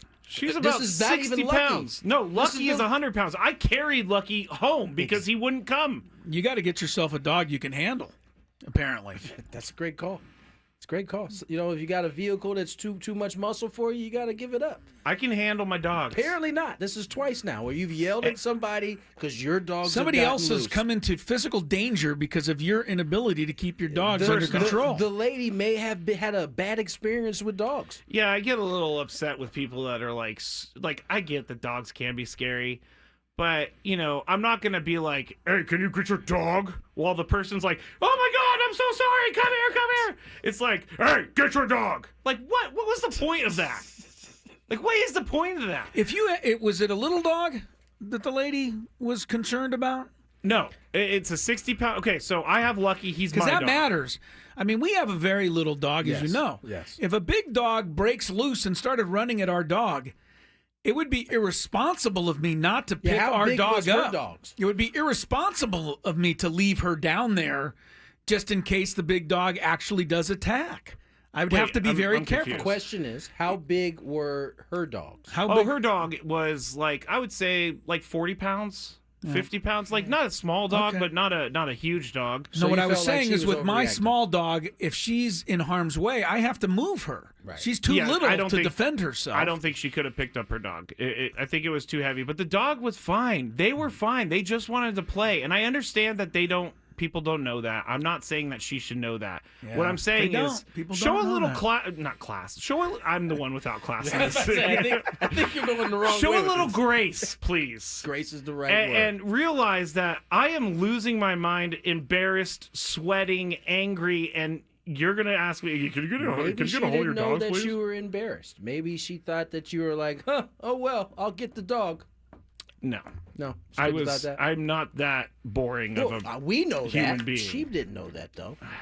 Now when I see her, she's going Yeah, to I go know the other way. she's going. Well, I have a feeling the way psychopath. you're handling your dogs in this neighborhood, I think your photo's going to be up pretty much throughout on every street. And when I say dogs, If you 'cause- see this it's on man its coming, if you see this man coming, head for cover. Walk across the Walk street. across the street. I see people asking about multiple dogs. One of the dogs is my parents' dog, and then Lucky, who's 90 pounds, who I carried Right. home, and I had like dad strength. Lucky who like did all the. He did the I'm getting out of my leash. Getting out of my leash.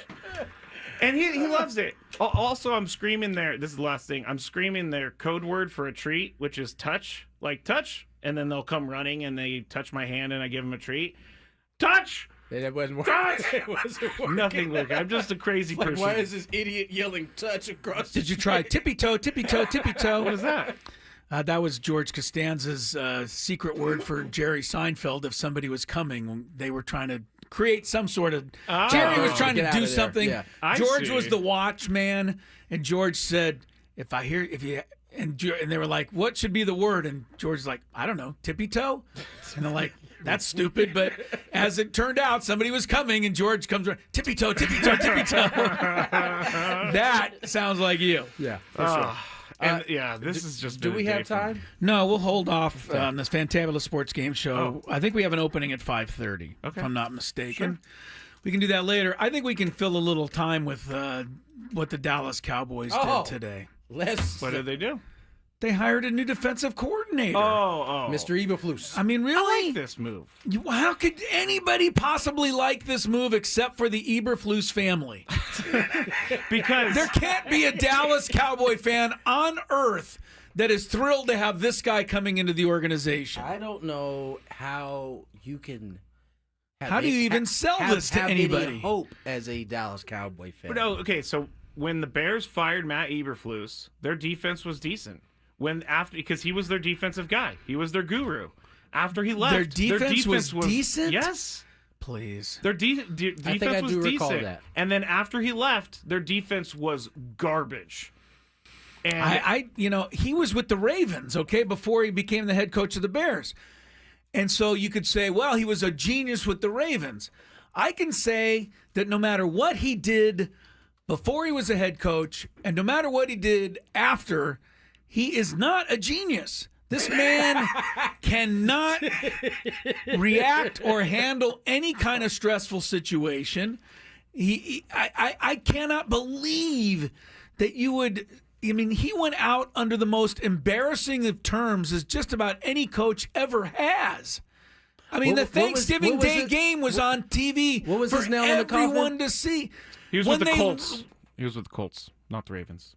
Oh, before he got to... Yes. Okay, thank you. What was the nail in the coffin? It was the Thanksgiving Day game when they had the ball on the 30-yard line. That's right. With a minute and a half to go in the game. That's right. And only ran one more play without ever using a timeout and never got the play into Caleb Williams until it was too late and the clock ran out. And beyond all of that happening was the beyond embarrassing...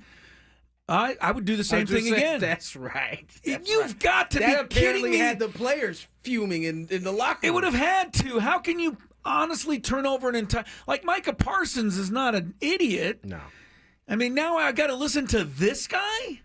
I'm just saying. I just think it's a horrible... It's ridiculous. Jerry Jones doubling down on the hires that he's made, including... Schottenheimer, who we talked about yesterday. I think his quote was, "This is me outside of my box." And Jerry's not fooling anybody. This is right in line with all the other coaches. You called it so long ago, Tony, and you turned out to be 100% right. And now Matt Eberflus will come in, and the defense will may be good, may not. It's not going to really matter because his team is not going to be good. And they're not going to. There's no way if they are good, it's going to be because of this guy. You cannot convince me. Proof of what? And I'm not saying that Eberflus is a good head coach. He might be a good defensive coordinator. No way. I do remember the defense being pretty good. So, no way. The Bears had the most effective defense in football in the first 7 games of the year. Their success rate of 63.9% was number 1. Their expected points added per snap was 3rd best. Then after he was fired... You think Jerry Jones is looking at any of those analytics? After he was fired in weeks 9 through 18, the Bears ranked 28th in the same metric. And the Bears, can I just add that the Bears' 7 opponents were the Titans, the Panthers, the Jaguars, the Cardinals, and the Patriots. You have to at least put that into the equation. They're all NFL teams.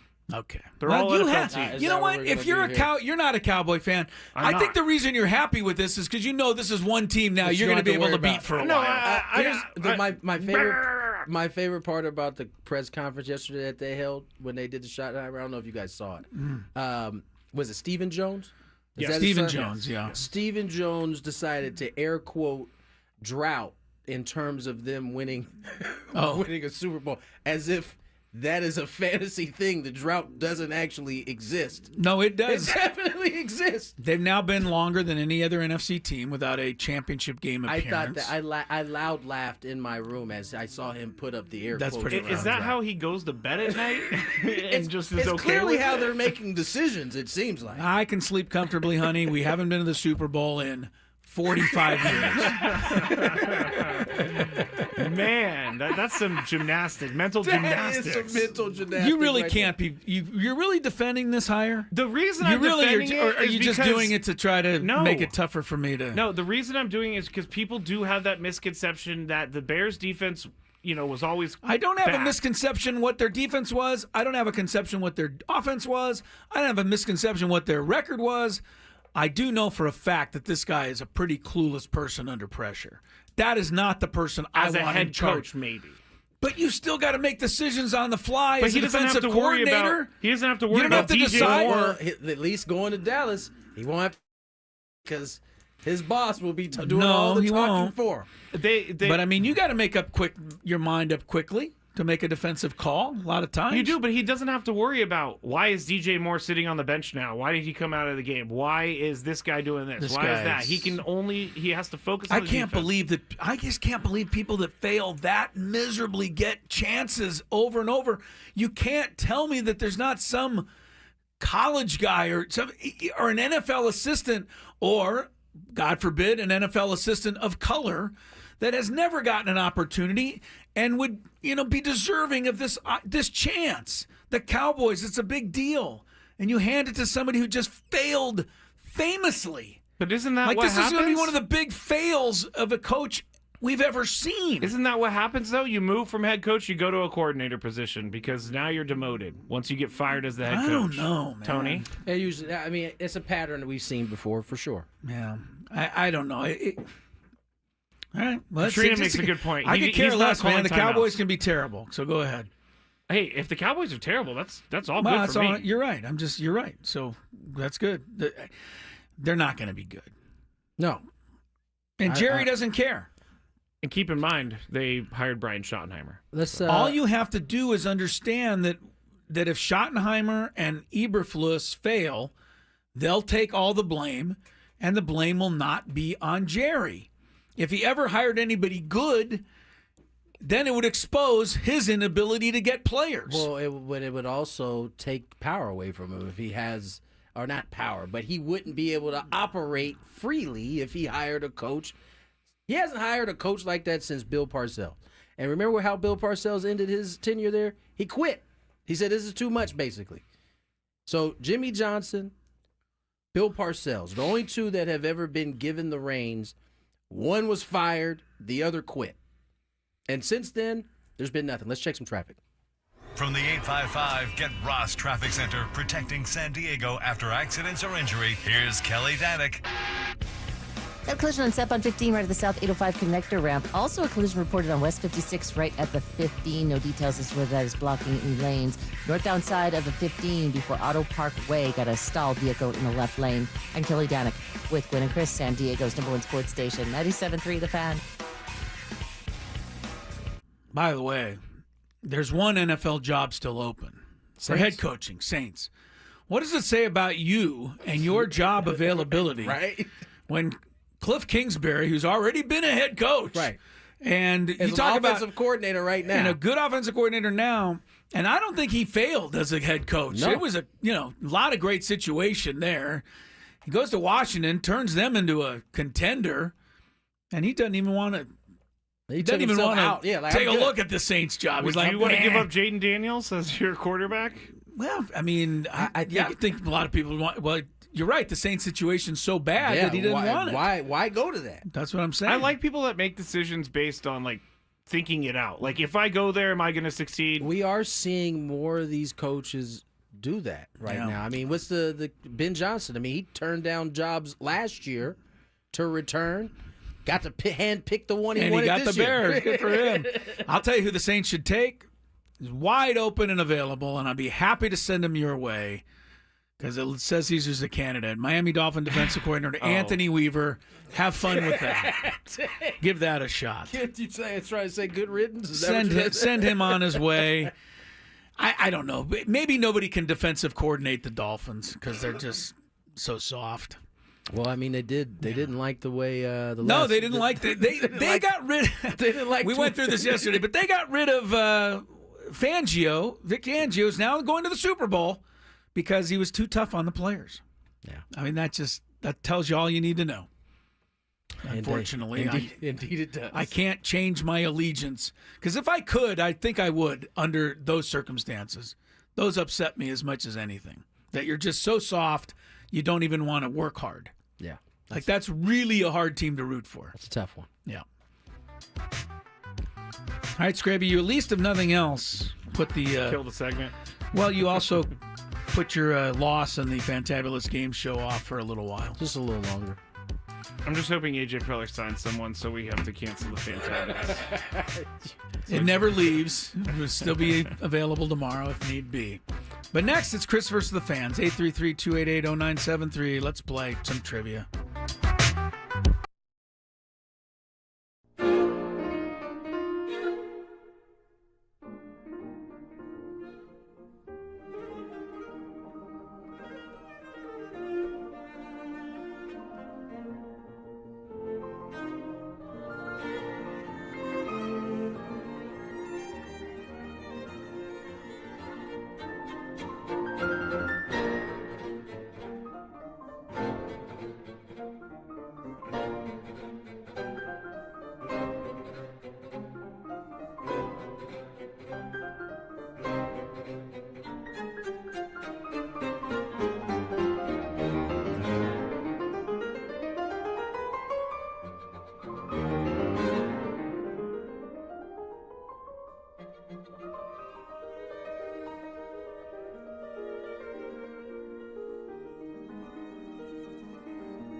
Indeed, we are ready to go in the 4 o'clock hour. Scraby's calm down. Not telling people to bleep off, basically. Well, don't be an idiot. Or he will tell you to do that. Right. He doesn't have any qualms about telling you What do that. you think I'm doing, lady? I mean, just having tea in the middle of the street? She was fearful.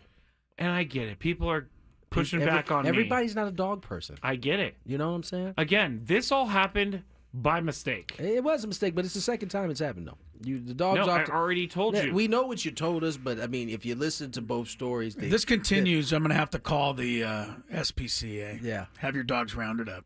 It's not funny. I would. You remember that movie Celtic Pride? Yeah, yes, I where, do. Damon Williams was kidnapped by some Celtics fans. He was a jazz player. What are you going to kidnap Kylie? Yeah, you call the SPCA. I'm kidnapping Kylie. I try that, and I mean, I wouldn't worry about it as far as I'm concerned, but you would have to deal with Lori on that. I don't think that's probably a mistake. I don't think that's any and I'll smoke be like, that Lori, you want. Your husband, just like that, with my head moving, your husband called the SPCA on me for being a good dog dad. I have a feeling that Lori wouldn't care anything about that. I think she would pretty much go. Never get your dog back then. 100 miles per hour straight on. She'd walk through your machine gun fire and get the dog. No, I'm just gonna go find a well because Kylie. Oh No. Wait. Now you're gonna actually murder the dog. Wait. Kylie looks like the dog from Silence of the Lambs, so I'm gonna go have her sit in front of a well and bark for eternity. Good save there, buddy. Good save. Silence of the Lambs. 833-288-0973 if you're looking to participate in some Chris versus the Fans, which starts now. If you had one shot, one opportunity to take down the human almanac himself, howdy do. Now is your time. Listen to me, this guy is dangerous. Now is your opportunity to win a prize. Well, I hope you know what you're in for. Chris versus the Fans starts now on 97.3 The Fan. All right, the prize for today, a qualification for a chance to win the grand prize, a trip to Las Vegas to see Scorpions on August 14th, plus a 2-night stay at Planet Hollywood and a $100 gas card. Scorpions return with their 60 years of the Scorpions Las Vegas residency show, live August 14th through the 23rd at PH Live at Planet Hollywood Resort and Casino. Tickets on sale now at Ticketmaster.com. Now, the rules. You have to make it through 3 questions. Each question will get more difficult. If you get the question right, you move on. If you get the question wrong, Chris gets it right, you're eliminated. But if Chris gets it wrong, then you move on to the next question or you win. If you're a first-time player, let us know before you get into it, and you'll get that question for free today. All right. Well, Scrape, why don't you give us our first contestant of the day? Yes, I was being called Buffalo Bill on the chat, so they say I look like him. I can't believe you're throwing my dog down a well. I didn't say I was throwing her down the well. I mean, I said she was going to bark. You insinuated before we caught you. All right, let's go to Kyle. Hi, Kyle. Hello, Kyle. Hello? Hello. How are you, Kyle? Oh, I'm great. How are you? Doing well. Good. Let's play. All right, let's play. Oh, first time player. First time player. Question number 2. Sam Darnold has played for 4 NFL teams, the Vikings and 3 others. Name all 3.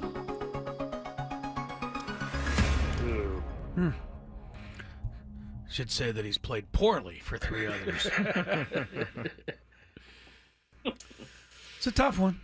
Oh, jeez. I'm gonna say pass. I'm gonna see if you can get all of them. Oh, thank you so much. Playing the game. Tricky, Kyle. Playing the game. Tricky, but I think I got you on this particular one. Oh, gosh. Panthers, Jets, phony Niners. Actually, the 49ers, so that is incorrect. All right, well, let Kyle move on then.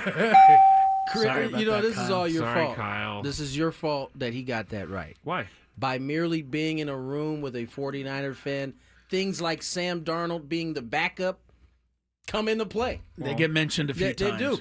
It's your It's fault. not every year that you have a backup that becomes a starter because the 49ers were that good of an organization. So, I mean, they actually needed those backups because I recall the year before they had like 3 quarterbacks. oh, we don't talk about that. Oh, okay. We don't talk about that. Let's move on to our next All contestant. right, our next contestant is going to be Joseph. Joseph, welcome to the show. How are you?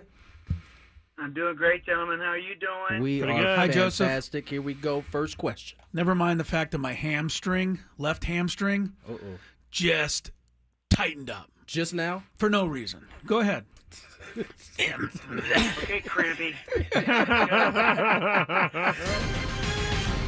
I don't know why this happened.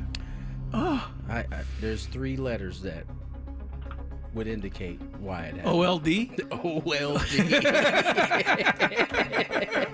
If you don't know how to spell, that's old. First question. Who owns the Mets? Who owns the Mets? The Mets. No clue. No clue. Too bad. I believe his name is Steve Cohen. Steve Cohen. He might be the Steve Ballmer of baseball. Man. Sorry about that, Joseph. But thanks Sorry, for Joseph. playing. God, what is going on? You guys just go ahead. If I'm lying on the floor, don't worry about it. I think he needs to drink more water. Oh my! I think that's all I do is drink water. I don't know You if I've that. ever had somebody just cramp up or For have no a reason. hamstring strain Rod sitting down. says you need to eat more water. Yes. That obviously Hang on a works well. second, Rob. I'm gonna give it a shot. All right, let's go to Greg. Greg, welcome to the show. How are you? Hello, guys. I'm good. All right. Good. First Greg. question. Finally. Go ahead. Back to okay now. Go back to the fast food questions. What fast food restaurant has the slogan "Finger licking good"? Give me some of that meat. Give me Oh, KFC. Hey, very good. KFC. You're looking good. It's a good one. Give me some meat. Question number 2.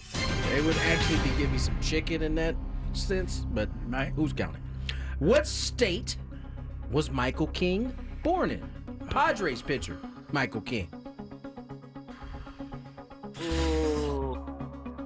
I get them mixed up. Let's see. Maryland. Florida. Florida. Stay there. I don't know. I don't remember. North Carolina? North Carolina, gonna raise up. Take your shirt off. Twist it around your head. Spin like a helicopter. If I'd have known that, I would have guessed something else. Little Petey Pablo right there. I love Petey Pablo. That is incorrect. You are still alive, Greg. Nice work, Greg. We moved. He's from Rochester, New York. From New York. Okay. We share a birthday. No one cares. Question I'm number 3. going to keep telling people that until something happens. Tough one. Which former Major League manager won Manager of the Year with 4 different teams? 94, 04, 14, and 22. Who is this? Or was this?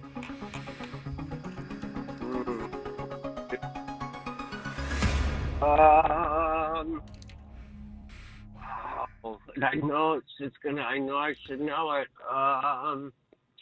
God, I know it's wrong, but the only one I can think of is Bochy. Bochy. Stay there.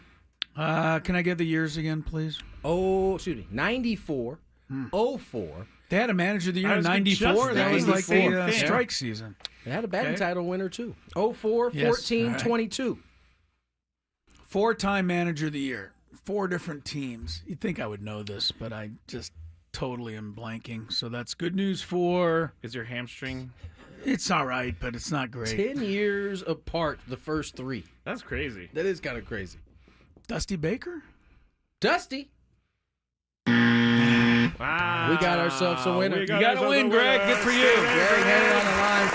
The answer, one of your favorites, Buck Showalter. Oh, goodness. 94, I put that out of my 04, mind. 14. Yeah. And put him of out of course, he won it in 22 when the Padres whipped him. Yeah, that's true. Who was he with It's only 94? sound effects. Who was he 94? Yankees? I think it was the Yankees. And who else? What do you have won it with? Rangers, Mets? maybe? Rangers, Orioles. Orioles would have been 14. Orioles, That yeah. was 14. Yeah. Well, I'm not a fan, as you know. All right, very good, Greg. Good for you. Hang on the line. You might be going to Las Vegas as a result of your efforts today. Nice work. Well done. Good job. We got a few minutes left. Kick some things around My here. favorite, Buck Showalter. 4 times Manager of the Year? 4 times. That's why Goodness, that's why reserved for like way up there people. That's normally. why he felt the need to check Joe's ears. He had already won 4 of them at that point. He was like, this is what a manager of the year does. I just make up stuff. Check his ears for me, please. Someone says Yankees fired him to make way for Joe Torre. That is correct. Did you say 04 Rangers? 04 was rated 14 94. Orioles. 4 was 94. Yankees. Yeah, so Yeah, we got them all right. All right. Well, good for Buck. Has he ever won anything in the World Series? I don't think so. I think he's ended up a little short. Yeah. That makes you feel good. Did you hate him before the Joe Musgrove stuff? You know what? I was never a fan a while ago because he's always seemed like one of those guys who thinks he knows more than everybody. Then when I saw him on television for a bunch of years, I actually started enjoying some of the knowledge he was dropping on me. But the Joe Musgrove thing, yeah, I can't give it to him. He's been no pissed longer. ever since that day. Who hasn't? There's no Padre fan out there that likes this guy, is there? Right? Probably not. No. He's as well liked as Ken Rosenthal. I was going to if say not more. I was going to say, what's the other guy's name? Brian Kenny. Oh, well, he's our own personal whipping boy on this show. Yeah, I think that a lot of people don't like him either. But nonetheless, let's get to break. On the other side, gentlemen. Oh, you're talking to me. How about some traffic? We'll figure it out. On the other side, traffic. From the 855.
Hi, Chris. Hello, Tony Gwynn Jr., Matt Scraby, Gwynn and Chris, 97.3 The Fan.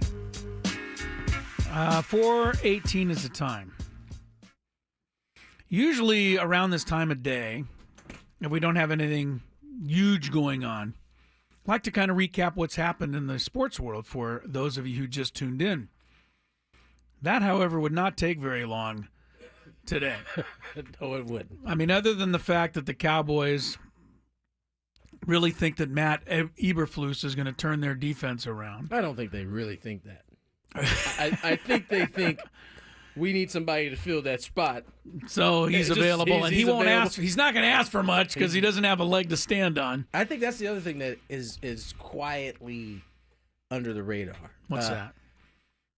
That he doesn't have anything. He can't make any demands. In terms of everybody that Jerry has hired. Yeah, they can't possibly be asking for top dollar. Yes, they're so desperate to get a job that they're just thrilled with the call. Did you hear Brian Schottenheimer's name mentioned anywhere else in the coaching carousel other than the Cowboys? No. So I'm pretty sure he's able to get him at bargain prices. Good point. I'm sure Tony. Matt Eberflus is probably the same way. Matt Eberflus never thought his phone would ring again. He couldn't have. Yeah, man. This is being that this is one of the only things happening in sports today.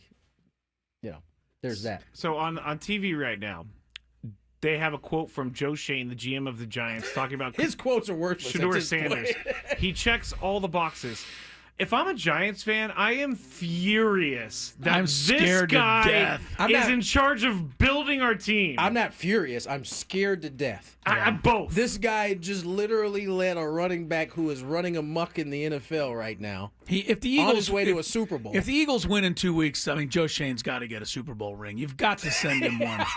That would be the ultimate checkmate move. He's been more responsible for the Eagles winning than anything else. Saquon should buy him a ring and send it to him. Oh my goodness. That would be the ultimate flex. It would have been one thing if he made the mistake totally behind the scenes and nobody, but it was on national television and it was replayed over and over again. They used it this morning on First Take. Yeah. They just had the clip of Joe Shane or somebody else? It was just Shane and the owner. Right. The owner saying, I pray he doesn't come back and haunt us. It might not have been on Facebook. I might have saw it on Instagram, but they had it in a split screen. They had him saying that, and then they had Barkley just running up the field. It's unbelievable how I want to say this. I mean, Tom Brady was asked about Barkley the other day, and he was given all the reasons why he's, so good.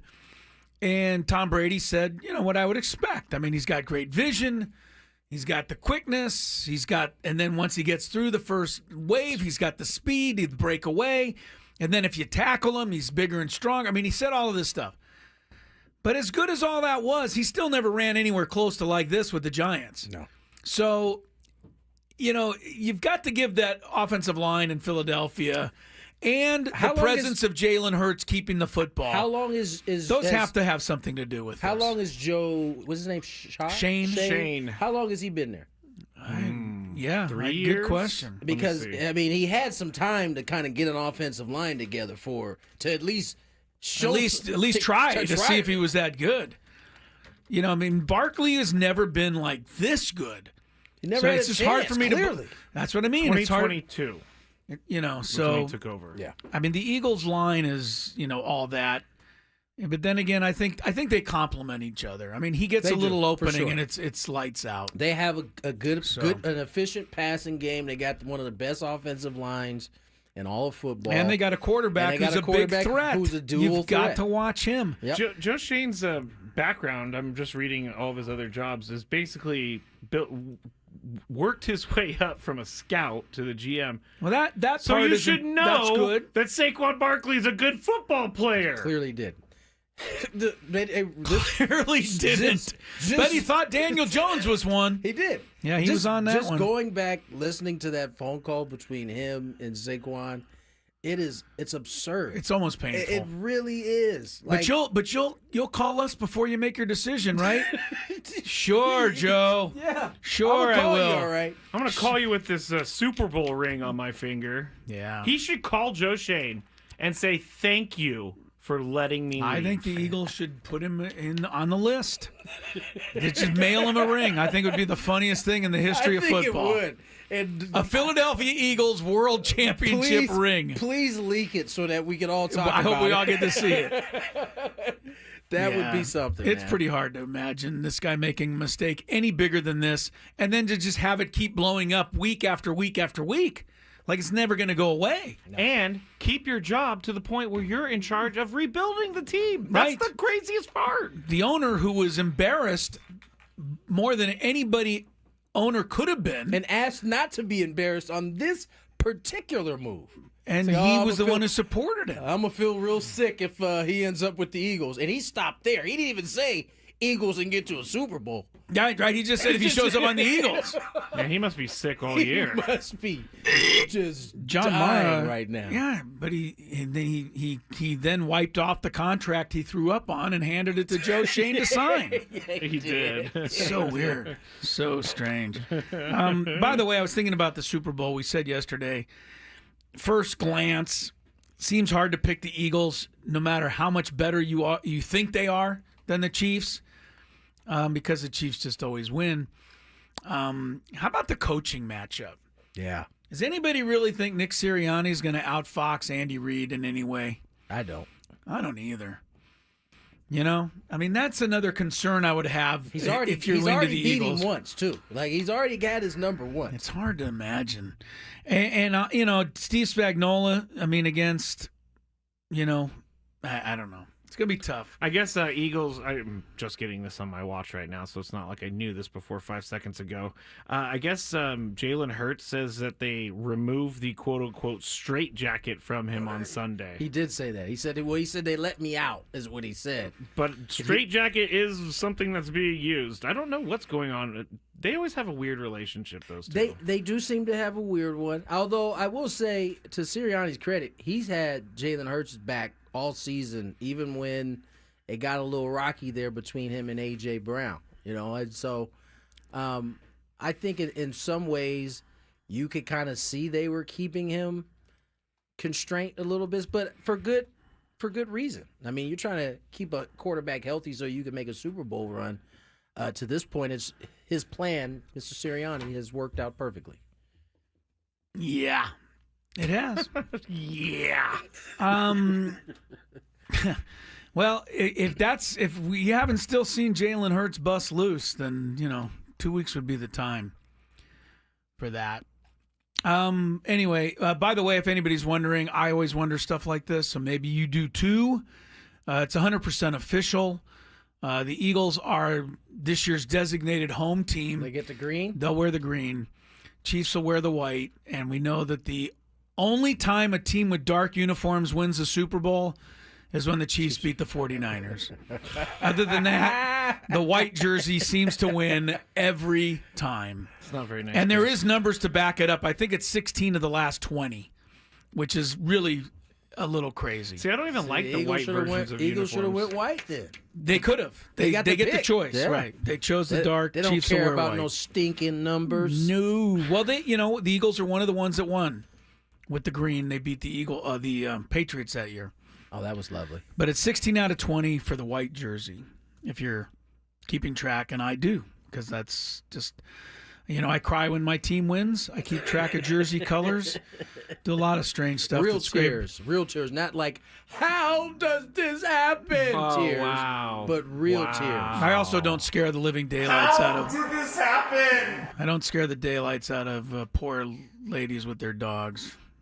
Criminal move by you She today. shouldn't have been there. All right, Big Five's next. Scraby will drum something up. I got some crazy stories. I think the Duke North Carolina State game was one of the weirdest, strangest games I've ever seen, and we'll explain. All right, we'll find out. Ben and Woods on the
Head to T-Mobile.com and get a great deal on an iPhone 16 Pro.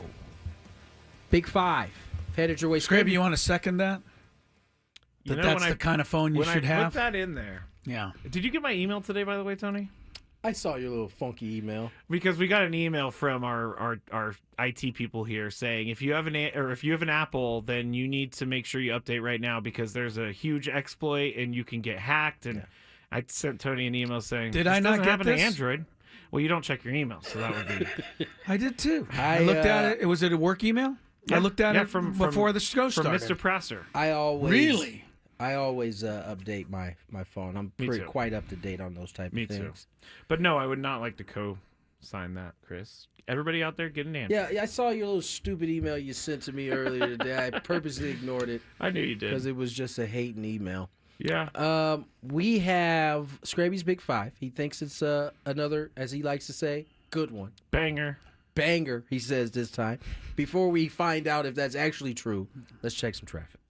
From the 855 Get Ross Traffic Center, protecting San Diego after accidents or injury, here's Kelly Danick. Well, guys, looks like we can already check ladder in lanes off of our afternoon commute bingo card. North 5 before H Street. Apparently it's in the fast lane. And got a crash on the southbound side of the 5, right around Garnett exit. It's in the clearing stage, everything over the right shoulder. Southbound side of the 805 past Balboa reports of a stalled car in the center divide. And traveling on East 52, just past Santo Road. Several vehicles involved in a crash. They are blocking the fast lane. I'm Kelly Danick with Gwynn and Chris, San Diego's #1 sports station, 97.3 The Fan.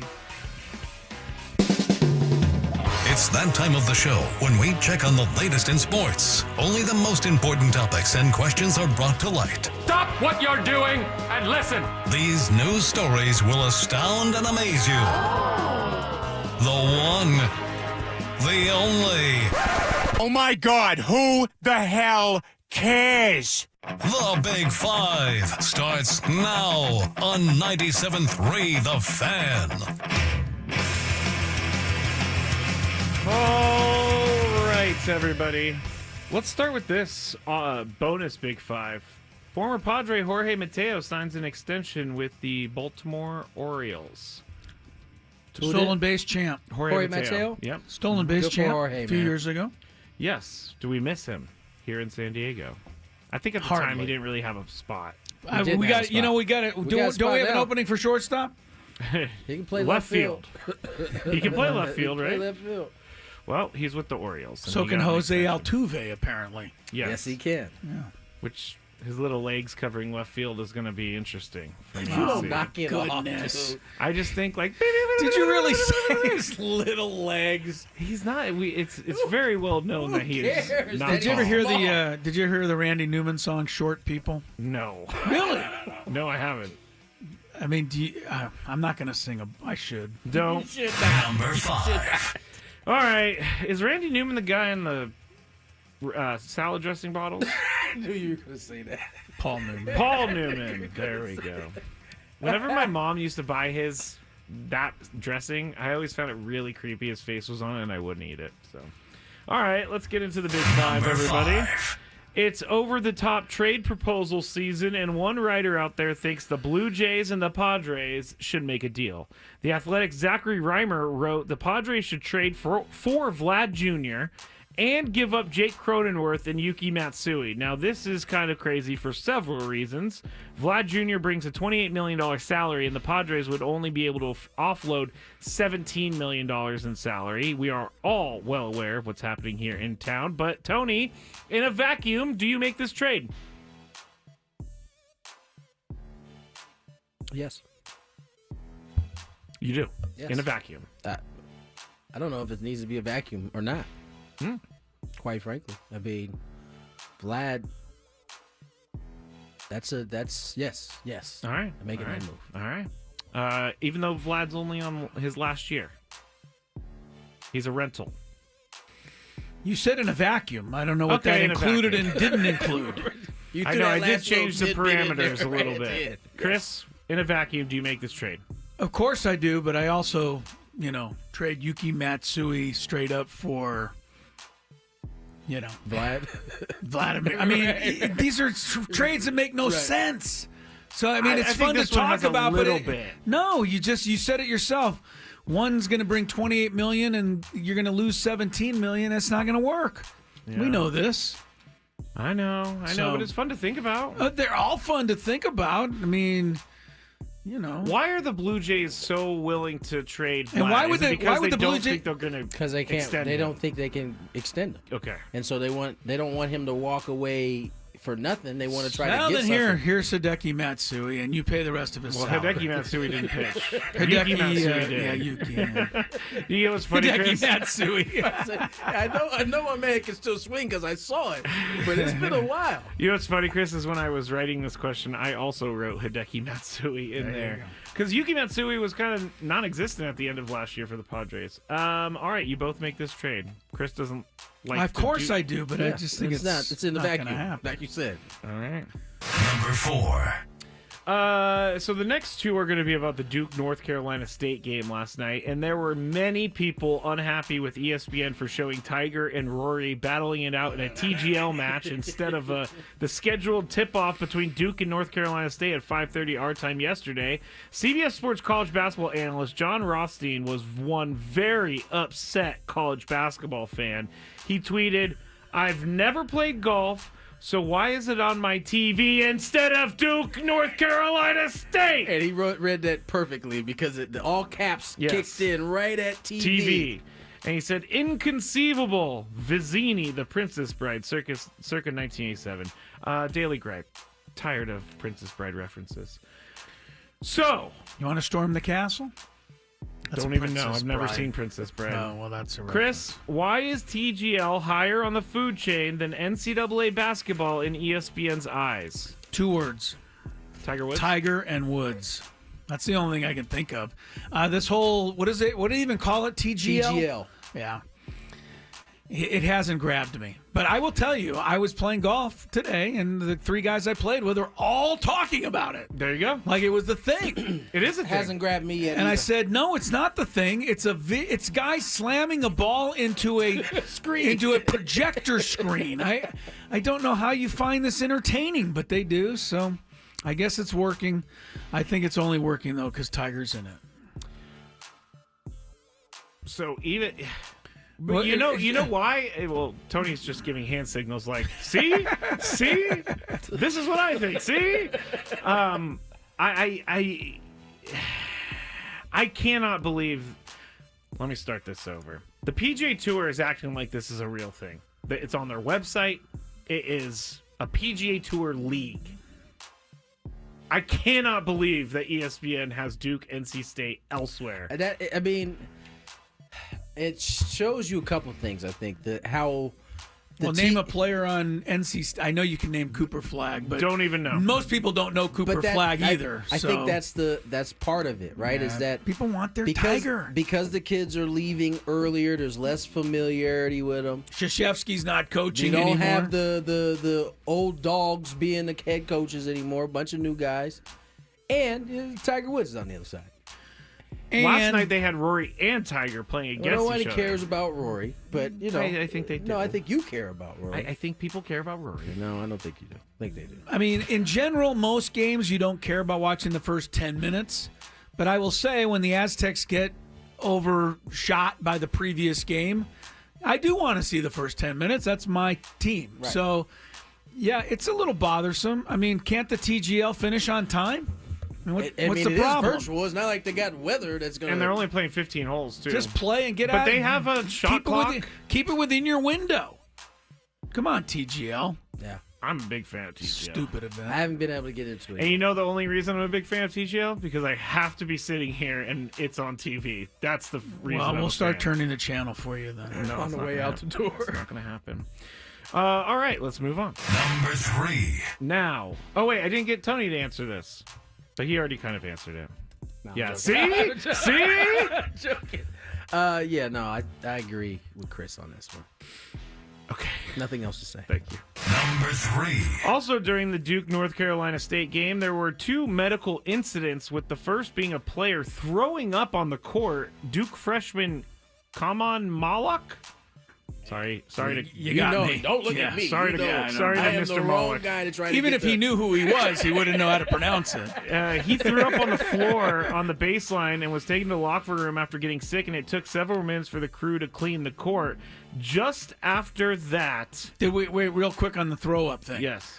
Did we catch it live? And if not, did we get a good angle on the replay? Didn't even go look for it because it will make me throw up. I'm the same way. I couldn't imagine. I cannot if watch that would have people throw happened up. on the floor that I was on, we would have both just been puking in different spots at that point. Someone on the chat said that those 2 things happened in like a 5-minute I will say, span. I have heard that Cameron Indoor is, when there's everybody's in there, is extremely warm. And if you start getting, I've definitely been to a spot where you're going up and down and... Well, Luhan, what was his name? Khalid Rahim? Sorry. Khalid? What? Go ahead. Sorry. I'm going to save you. Kaman Malak. Kaman Malak. I was close. I don't think you were. Well, I would hate. I'm just saying, I hate to see this guy make a trip to Laramie. Oh, yeah. I see. I mean, they are in North Carolina. Now, put some air conditioning in the there. other young lady. Here. Let me play the clip. Go ahead. Here's what happened on ESPN. Likely to be one of the students over there in the student section, obviously, and they're carrying her out. She's it looks like not the moving. young lady has passed out here. Oh boy! And so now they're carrying her off the court. The camera's showing her, taking her away, and they're all running out right now. So very scary moment. Yeah. I did go look and Was that Dave Barnett doing a nice job on the No, it was play-by-play not. of the I guy don't think it was. the lady being carried out? I don't think it was, but I went and looked, and apparently this woman is fine. So good. Something happened. A lot of outrage, though. But there was people who were upset that they showed this happening, Yes. from what I understand. That's what it is. People are upset with ESPN for showing her being carried out. Tony, do you have an issue with this? I mean, I can understand why people may have been upset by it. In real time, you don't know if the young lady is breathing. Right. The worst. I mean, if you watch the video, I'm sure there were quite a few people that thought the worst in that situation. She was lifeless. As she kind of had her Did arms. do we know if did they pick it up after? Obviously, they didn't have a camera on her when she fainted. It picked it up as she was being picked up and Okay. basically thrown over somebody's shoulders as they Right. took her out. Yeah. And she looked lifeless. And so I understand why people were upset. I don't think ESPN was in the wrong for this, though. I mean, it was literally in the shot of the court as, they're getting ready to start play again. It wasn't as like they had a two-person shot and it was just her and the guy and they zoomed in on it. Yeah, She was kind of in the picture. The question is, do you believe a lady fainting in the stands and being treated is more among the lines of a Damar Hamlin type injury, or do you feel like it's some lunatic running around in the outfield at a ball game? But you don't show it. Because you don't show that. That's a great question. I didn't think of it in those I think terms. it's a little closer to the first. Yeah. It's not Damar Hamlin, of Definitely course. not. But, you know, it's also not somebody running on It's not some idiot. Yeah. This is a real life and death thing. You brought up kind of the irony of this is that there was some website out there that showed this and said, I can't believe ESPN showed this. Yeah. Well, you're showing it now. They want the clicks now. Awful Announcing is a good website, but it has become a lot. They are really trying to shame everyone. I would say the one thing you've got to do if you're ESPN is give us some sort of update on her condition, if you can at all get it.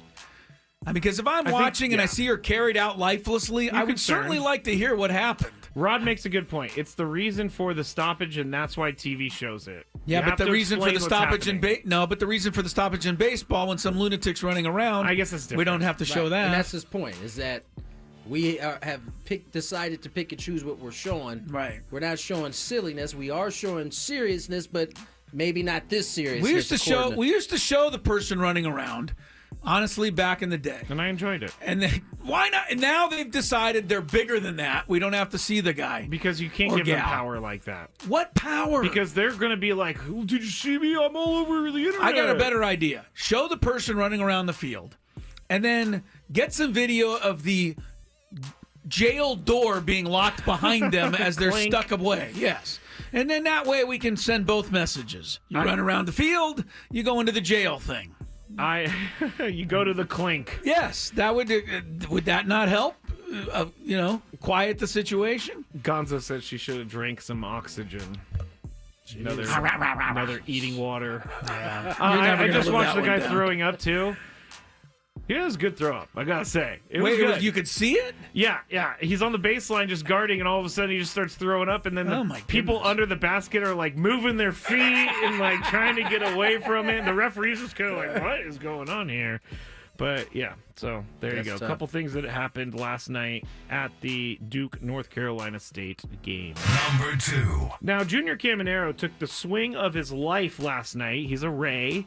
It was a lightning quick strike, according to the article I wrote, that sent the ball to deep center field, if I could say field. Here is the home run and the call last night in the Dominican.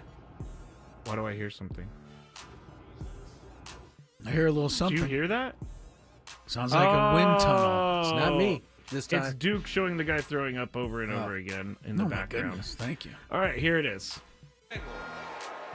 Jairo Asensio, el líder en juego salvado de todos los tiempos. Duro por el center field. No. I can't believe it. And so his celebration, he hasn't even got to first base yet. He's still celebrating with his teammates. Oh, it's actually on TV. Being played on TV as MLB Network showing it right now. And then he just stands on first base. He starts right in the second. His home run trot might be 90 seconds in total. So let me get back to my question before I go off script. The Rays, blah, blah, blah, blah, blah, blah, blah, blah, blah, blah, blah, blah, blah, blah. So they ended up winning 6-5, and they are the champions of the 2024-2025 season of Dominican Republic Professional Baseball League.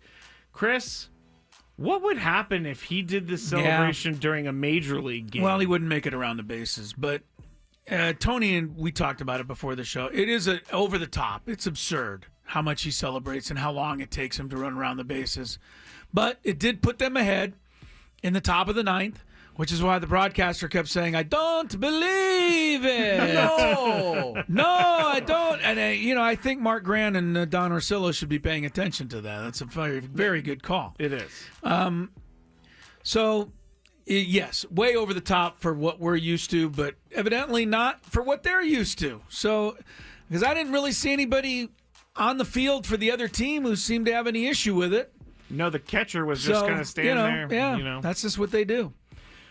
So in that, good for him. It was quite the joyful moment, I will say. Tony, what would happen if he did this during a major league game? He wouldn't do it in a major league game. Yeah. Junior Caminero is the young kid that when we went to Tampa, idolizes Manny Machado. Oh, I remember that guy. That is the young man who hit the homer. And this is not. You shouldn't look through this from an American lens of baseball because it's the Caribbean Series. Much like the WBC, right? When we have the WBC, whether it's played overseas or whether they're in Miami. The guys are celebrating unlike the way they do. 100%. And so this isn't one of those deals where, he's over the top because in terms of how we view the game. This is the Caribbean Series. This is, if you notice, when he was, in the middle of his 17th arm pump, you look on top of the stands. People are like literally jumping on the stands on the top of the dugout like it's a party. That's just kind of how the game is played. Poor over pitcher there. though, he had to stand there for that whole time. I saw a picture of the bat in the air. Now this is dangerous because he threw the bat, no joke, 40 feet in the air. He threw the helmet pretty high too when he got that there. thing comes down. That's a weapon. An absolute weapon. Number 1. All right, we've talked about etiquette of reclining your seat on an airplane before. Well, since TikTok is still alive, we now have a life hack. If you don't want to if you don't want anyone to recline their seat into you, you take a Pringles can, the tall one, you put it down on your tray table, and you put the Pringles can underneath the latch on the top, so it's just standing straight up. When they go to recline the seat, apparently it will block it from coming all the way back. So this is now the new hack. It looks ridiculous that someone pulls out a Pringles can and puts it there. This is going to start a fight yes, on the plane. I was going to say, if sure. someone did this to you, what would you do, Tony? We're going to have a problem. We're going to have a discussion. You going to take the Pringles and eat it in front of them? I might do that. I might definitely snatch the Pringles up, eat them, and then recline my seat. Chris, what would you do if someone did that? I don't want to. Anybody can do what they feel on a flight, but I don't like to recline my seat because I don't think it's really comfortable for the person behind me. I'm with Chris, but I'm not trying to sound like a good guy because I'm not really a good guy. But in this case, maybe I am because I don't recline my seat. All right, Padres have a new signing. We'll tell you next. Hey guys, it's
For it Tuesday, Crisello, Tony Gwynn Jr., Matt Scraby. His chronicles are coming up an hour from now. After we are finished with this show, final hour, 97.3 The Fan, brought to you by Robert Half. 9 out of 10 hiring managers are having difficulty hiring. Robert Half is here to help. Our recruiting professionals utilize an award-winning AI to connect businesses with highly skilled talent at Robert Half. We know talent. Visit roberthalf.com/talent. Today, that's HALF if you're wondering. Robert Half, like half time. Coming up in the final hour here, we will let you in on the Padres.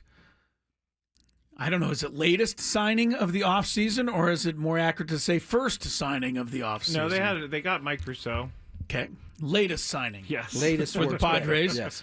We'll give it to you in a minute. Also, the Fantabulous Sports Game Show was postponed a little earlier. You're in luck if you like that particular segment. It's coming up at 5:30 today. We couldn't get to it earlier because we were going over how absurd of a dog owner Scraby is. I'm not absurd. Earlier in the show. Aztecs are home to San Jose State tonight, 7:30. Actually, a few minutes after that, about 7:40 is the official time. They're at Viejas Arena. Interesting bracketology update today by Joe Lenardi, who I used to make fun of the bracketology back in the day. I'd be like, how does this guy know? Can't make fun of it He no says, more. yeah, you can. He's better than they are at putting this thing together. Joe wrote in his article that accompanies the bracketology that the best team in the country right now, this minute, very well may be the Houston Cougars. Huh, how about that? And I was like, Who well, just that's... took down Kansas Who this took weekend. down Kansas, and they had a couple of other nice wins. And I was like, well, that's good. Great. Because last I checked, the Aztecs beat that team Yes, earlier this year. They did. But that said, the Aztecs are still a bubble-type team at the moment, number 10 in the bracket. Not feeling that, Joe. Well, that's what I mean, Joe. So make up your mind. Come on, man. Do you think Houston's great? Well, then move us up. But for now, a 10 seed for the Aztecs. Utah State is an 8, and New Mexico is an 11. Those are the other three, or the other two. Yeah, this is Mountain West This teams is in one there. of those years where the Aztecs, the Mountain West, may very well struggle to get 3 teams into. Right now, I think the 3 are kind of in those Yeah. 3. But if they're, Well, you said the Aztecs are a bubble team right now, right? 10. Well, New Mexico's 11, Yeah. so they're even more of a Yeah, bubble so team. This isn't like the past couple years where it seems like we were Lock City. Yeah, We're not. for sure. Yeah, we got to finish strong here. Keep on rolling, including tonight's game against San Jose State. Did you see the end of the Arizona-Iowa State game? I did. How about that? Like nice little 3-quarter court. Feel eve. bad, a little bad for Iowa State. They're number 3 in the country. They go into Arizona, which is normally a good team, but hasn't really been that good this year. And Iowa State has them beat until Caleb Love sinks one from 3-quarter court to put the game into overtime. Yeah. Arizona going And Arizona going to win that game. Yeah. That's a hang with them. It's a big old hang with them. Yeah. Especially a 3-quarter shot. I mean, that's basically a full length. It's basically game over. Right. You've won that game, and you don't win. You don't win. Why don't you guard the guy? Because you're not expecting him to. Don't answer him seriously. You're right. He's just being an idiot as always. Why don't you at least put a hand up in the guy's face? Well, first of all, that's a fair question, except for the fact that if you get too close and you foul the guy, that would really be stupid. So him going and throwing a basket or a football pass down, and you just putting your hand up, that's no. But if that's all you do, but most coaches don't want to even send their guy in the neighborhood. Right. When, of that situation. I want to rethink that strategy. All right. By the way, we talked about the Kentucky-Tennessee game even like tonight. Basketball. Why do you care? Yeah, what do you care? We talked about the Kentucky-Tennessee game tonight, and we all picked Lamont Butler and Kentucky. Well, we're left with Kentucky. Lamont did not play tonight. He's been dealing with a shoulder injury. So, dang. Yeah, no Lamont tonight for Kentucky. Football news. I think really the only newsworthy item to me is the fact that the Chiefs are going to wear white jerseys in the Super Bowl. Matt Eberflus is the Cowboy defensive coordinator. I think the rest of the NFC should be celebrating that. Cliff Kingsbury will not be the new head coach of the Saints. He wants no part of that. Yeah, he said, I'm out. And then the baseball news. Other than the Padres signing Elias Diaz. Thank you, Tony. There it is. Yes, we've all been waiting to hear the big news. He's back. He's back. Elias Diaz, who finished the season with the Padres last year, will get an opportunity to compete for the job this year. Just out of curiosity, Tony, you know better than I do on this stuff.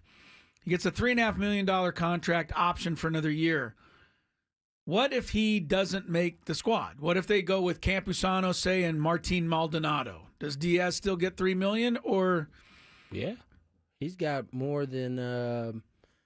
He's got more than 6 years of service time. Okay, so they can't deny him that money now. They can certainly let him go, but they will have to pay him. Well, okay. That means Elias Diaz will be on the squad opening day. MLB The Show is out for 2025. This is something you guys care a lot about. I care a lot about it. Yeah, so you guys give me the rundown. This is one of my favorite parts about spring training being here is that I know MLB The Show. Oh, really? That's always when it comes out? Absolutely. So you're able to break it in while you're down in Peoria. With a lot of alone I'm surprised time. I was going to say, I'm surprised you even show up to the games since you have the show I have to going. Pull myself off the You got to set an alarm to remind yourself so to that I go go in. to bed in time. Yeah, because during the off season I don't get to play very many video games. You're just in a apartment by myself in Arizona. Lots this of video games. works out nicely for you. When I'm out there, we should play. No, I don't like to game with people.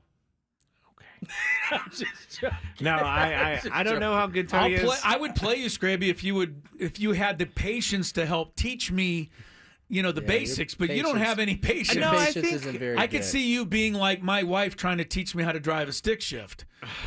Don't worry, honey, I'll be patient with you. What are you doing? Get it into second gear.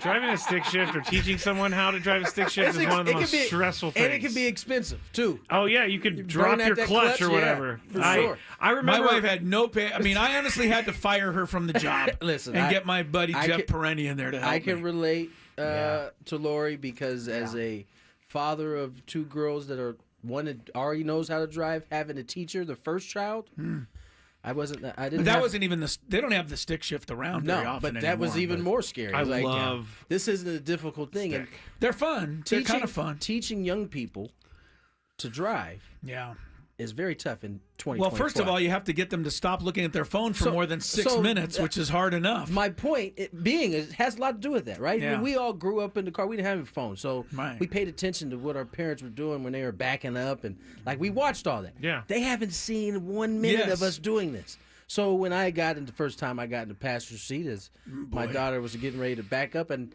I realized she wasn't looking behind her to see what was.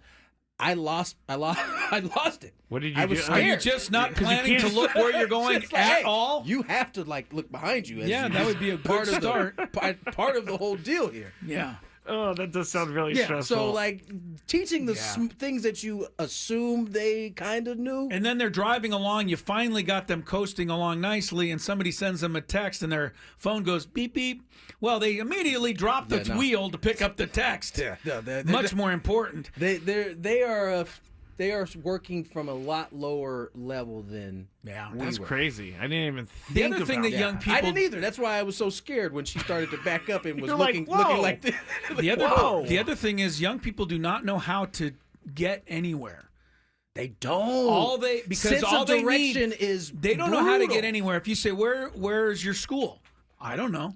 But they can get there because they plug the name of the school in their phone and then they listen to how to get there. But they don't pay any attention to how they're actually getting there. We're guilty of this in some ways, right? How many numbers do you know off the top of your head? Oh, nobody's phone number anymore. No, same thing. I used to I don't know a lot. anyone's phone number. It's I don't know crazy, anyone's right? phone number either. We have just all become handicapped by our phone. True that. But I mean, the direction thing is kind of weird to me. Like, where's your school? What direction? I couldn't tell you. You're not watching out the window as you're making lefts and rights the whole time? You just listen to what the phone says, make a right, you make a right. If the phone told you to make a right into a brick wall, you would drive into the brick wall. This You don't is even wild. listen to anything. This is wild to me. No, it's a different world out there, man. When I first learned how to drive a stick, I wasn't drinking at this time, but I was like the designated driver for everyone. And I remember driving this kid's stick, and it was so hard to drive, and I ground every single gear as we got home. Chris, you grew up back in the day. Yes. What age did you actually learn how to drive?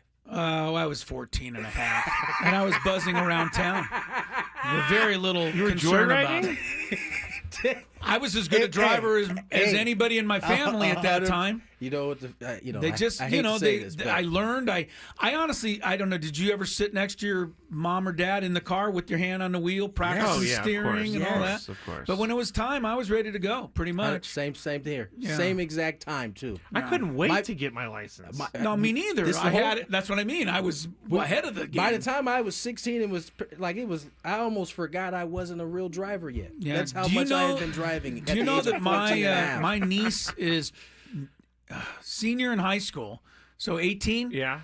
She does not have desire. nor want a license. We had to basically tell my daughter, you're going to drive. There's too many of y'all. There's Right, only we need one somebody driver. to get rides. You're gonna have to be a driver. It's not a big thing They don't anymore care for some about reason. driving. There's Uber. Why learn how to drive when I can order an Uber? I couldn't wait for Much my freedom. easier. That was a license was my license to have freedom. Yes. Yeah, They don't look at it like that. Yeah, that's insane to me. By the way, we need to go back to MLB The Show, the cover. Oh yeah, we got another segment coming up for that. Well, we should tell everybody we'll who's tell on the everybody cover. who's on the cover when we come back. They can wait another I'm sorry, people. minute and a half. It's not a minute and a half, but Is it that important that they must know now? Well, I'll tell you what. Here's what we do. Here's what we do. We'll give them one of the covers right now. Because there's three. There's three of them. Okay. Give him the most I'm not gonna obvious get one. no. then. I'm Ellie De La Cruz I love is Ellie De La one of Cruz. the guys on the cover. We'll give you the other two on the other side. Wow, look and some more fun teen stories. From the 855.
o'clock.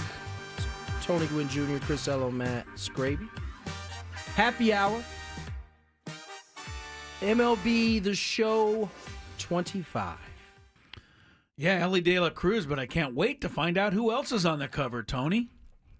Is that right? You looking forward to hearing who the other cover members are? I've been struggled to get through that last commercial segment. All right, here we go. Number 2 on that list. It's a very long drum. It's almost there. Number 2? Orioles, Gunnar Henderson. Yes. One of my fantasy stalwarts. And last but not least, Scraby, I want to hear your excitement. LSU. No, I'm joking. Pirates Paul Skeens. Yeah. I booze it. Were you going to announce Olivia Dunn was going to be on the cover? I was going to play around with that, but then Wouldn't surprise me. That would have been very Scraby of me, so I stopped myself. It was so, come on, Scrabe. When are you going to get over it with Paul Skeens? When he gets traded to the Padres someday? It might be the only way, right?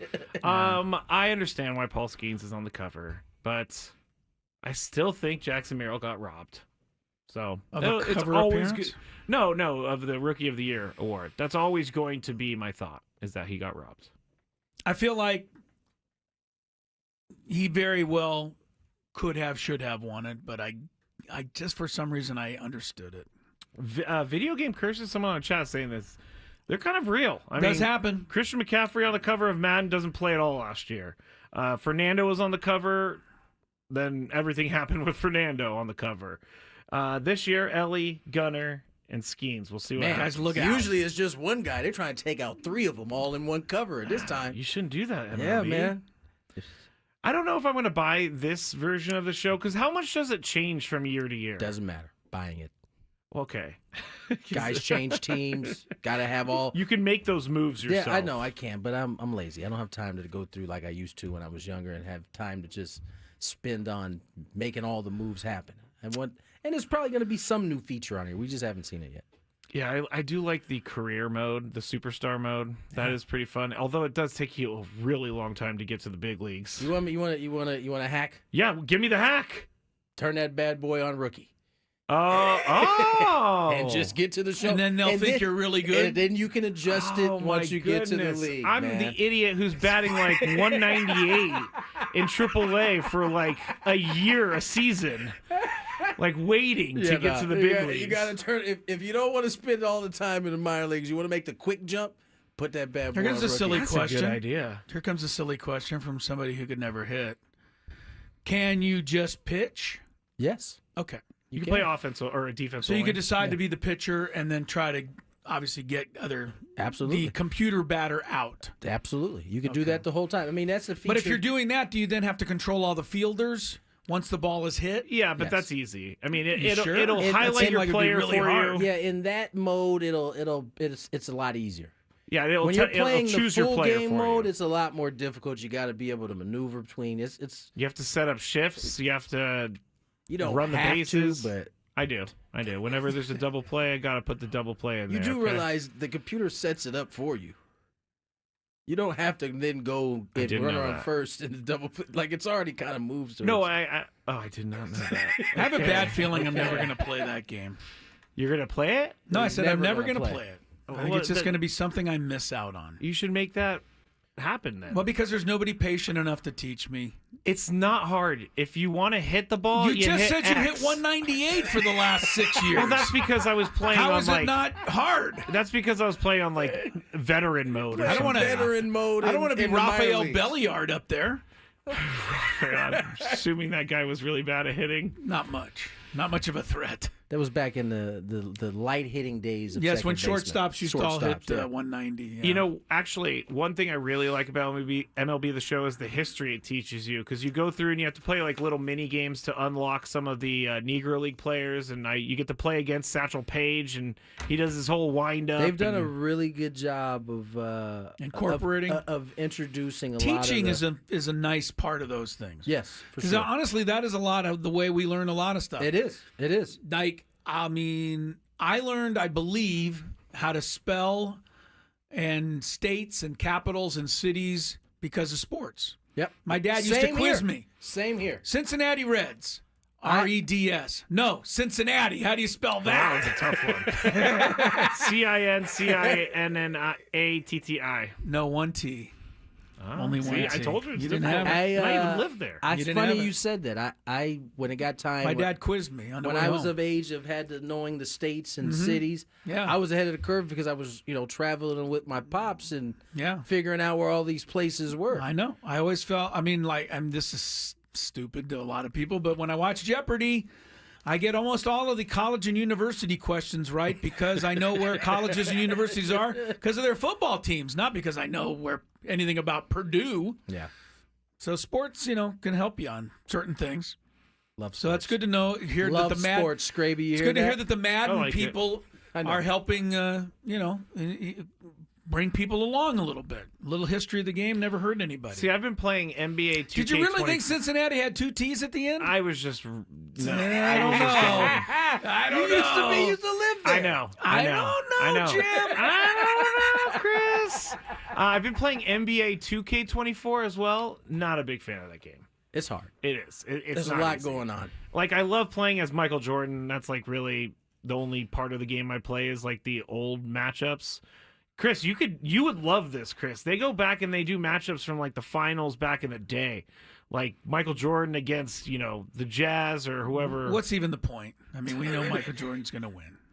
Come on. But Facts. It's a video game. People are starting. There's the young. And Tony will stick with the Jordan being the guy, right? Yeah. Even over LeBron as much as you're LeBron.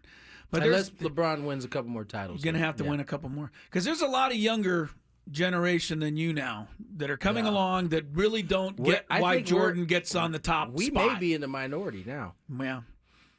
Like they're like, no, who's this old Jordan guy? And he couldn't hold the candle to LeBron. You know what's funny is whoever. I'm of the age where I've been in the era of seeing most of all of Michael's career, all of LeBron's career, all of Kobe's career.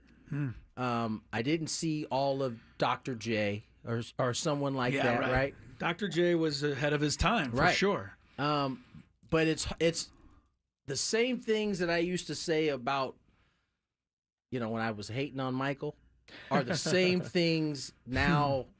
People say hating about LeBron. Exactly. Yeah. It's a never-ending cycle, it seems like. I have to, I don't look back on Jordan and recall all of the incredible athleticism, but I get reminded of it now and again when I'm going through some old stuff or my phone shows me an old video. It was absurd what he was doing back then. But he didn't have the outside shot like these guys have. He didn't need it. But you believe that he could have had it. He'd had it at the end of his career when it was a more accepted practice to be shooting it. Yeah. I just think that it's the thing to knock on. It seems like that Jordan gets because people will only watch the highlights where he's doing something special. That no one in the league had any athleticism. It was just Michael. No, but that's not fair. It's not. It's not totally fair at all. It's not fair at all. The other part of Jordan is he's the only. Well, let's see. There's 4 people. The way it was told to me, there's 4 people that have won MVP, Defensive Player of the Year, scoring title, NBA title, and NBA Finals MVP. There's 4 people. The 4 people are Michael Jordan, Michael Jordan. So I think Brandon Hayward used that the other way, and he says that's how you end all arguments. Yeah, no one else has ever done that. Correct. Let's get to break. The name. For people waiting, I know we're going to get questions on the chat. We're going to announce the biggest fan name when we get back on the other side. Stay tuned. Ben and Woods on the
Phone number is 833-288-0973. You call that number in 10 minutes, and Ernesto, you will qualify for our grand prize, which is 20 tickets for you and your friends, a night in the Odyssey Suite at a Padres game later this season. Remember, if you're not registered yet to win or qualify for this prize, do so at 973thefan.sd.com/biggest-fan. Ernesto Ramirez. All right, there's a surprise. Tony's not happy with it. Sixers 64, Lakers 53, second quarter. I have something that's more interesting than all of it. What you got? Going through Twitter today, and recently, Chipper Jones has been a lot more active on there. Okay. Chipper Jones. He wants Andrew Jones in the Hall of Fame. He does. I know one he thing does. And I agree with him on that. Okay. Trevor Bauer was replying to somebody, and he said, there are like 20 hitters on the planet that are true competition for me. I'd steamroll the rest. Trevor Bauer said that. and Chipper caught it. It was said, the comedic aspect of this app is what I'm here for.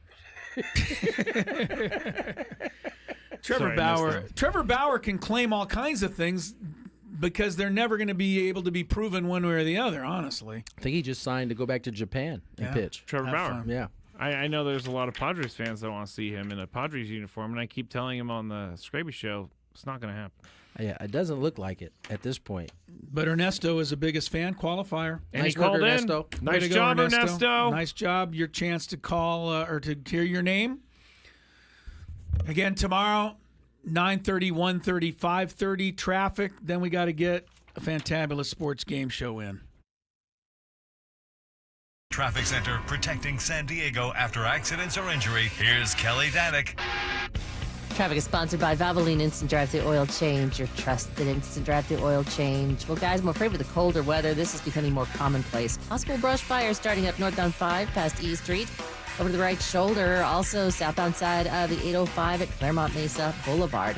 An accident involving a couple vehicles. Looks like that is blocking the slow lane. Stop by into the 30 San Diego Valvoline Instant Oil Change Centers. You don't have to get out of your car. Usually only takes 15 minutes or less. Plus, get a free courtesy check of your tires and batteries at SoCalOilChange.com for directions and discounts. SoCalOilChange.com. I'm Kelly Danik with Gwynn and Chris, San Diego's #1 sports station, 97.3 The Fan.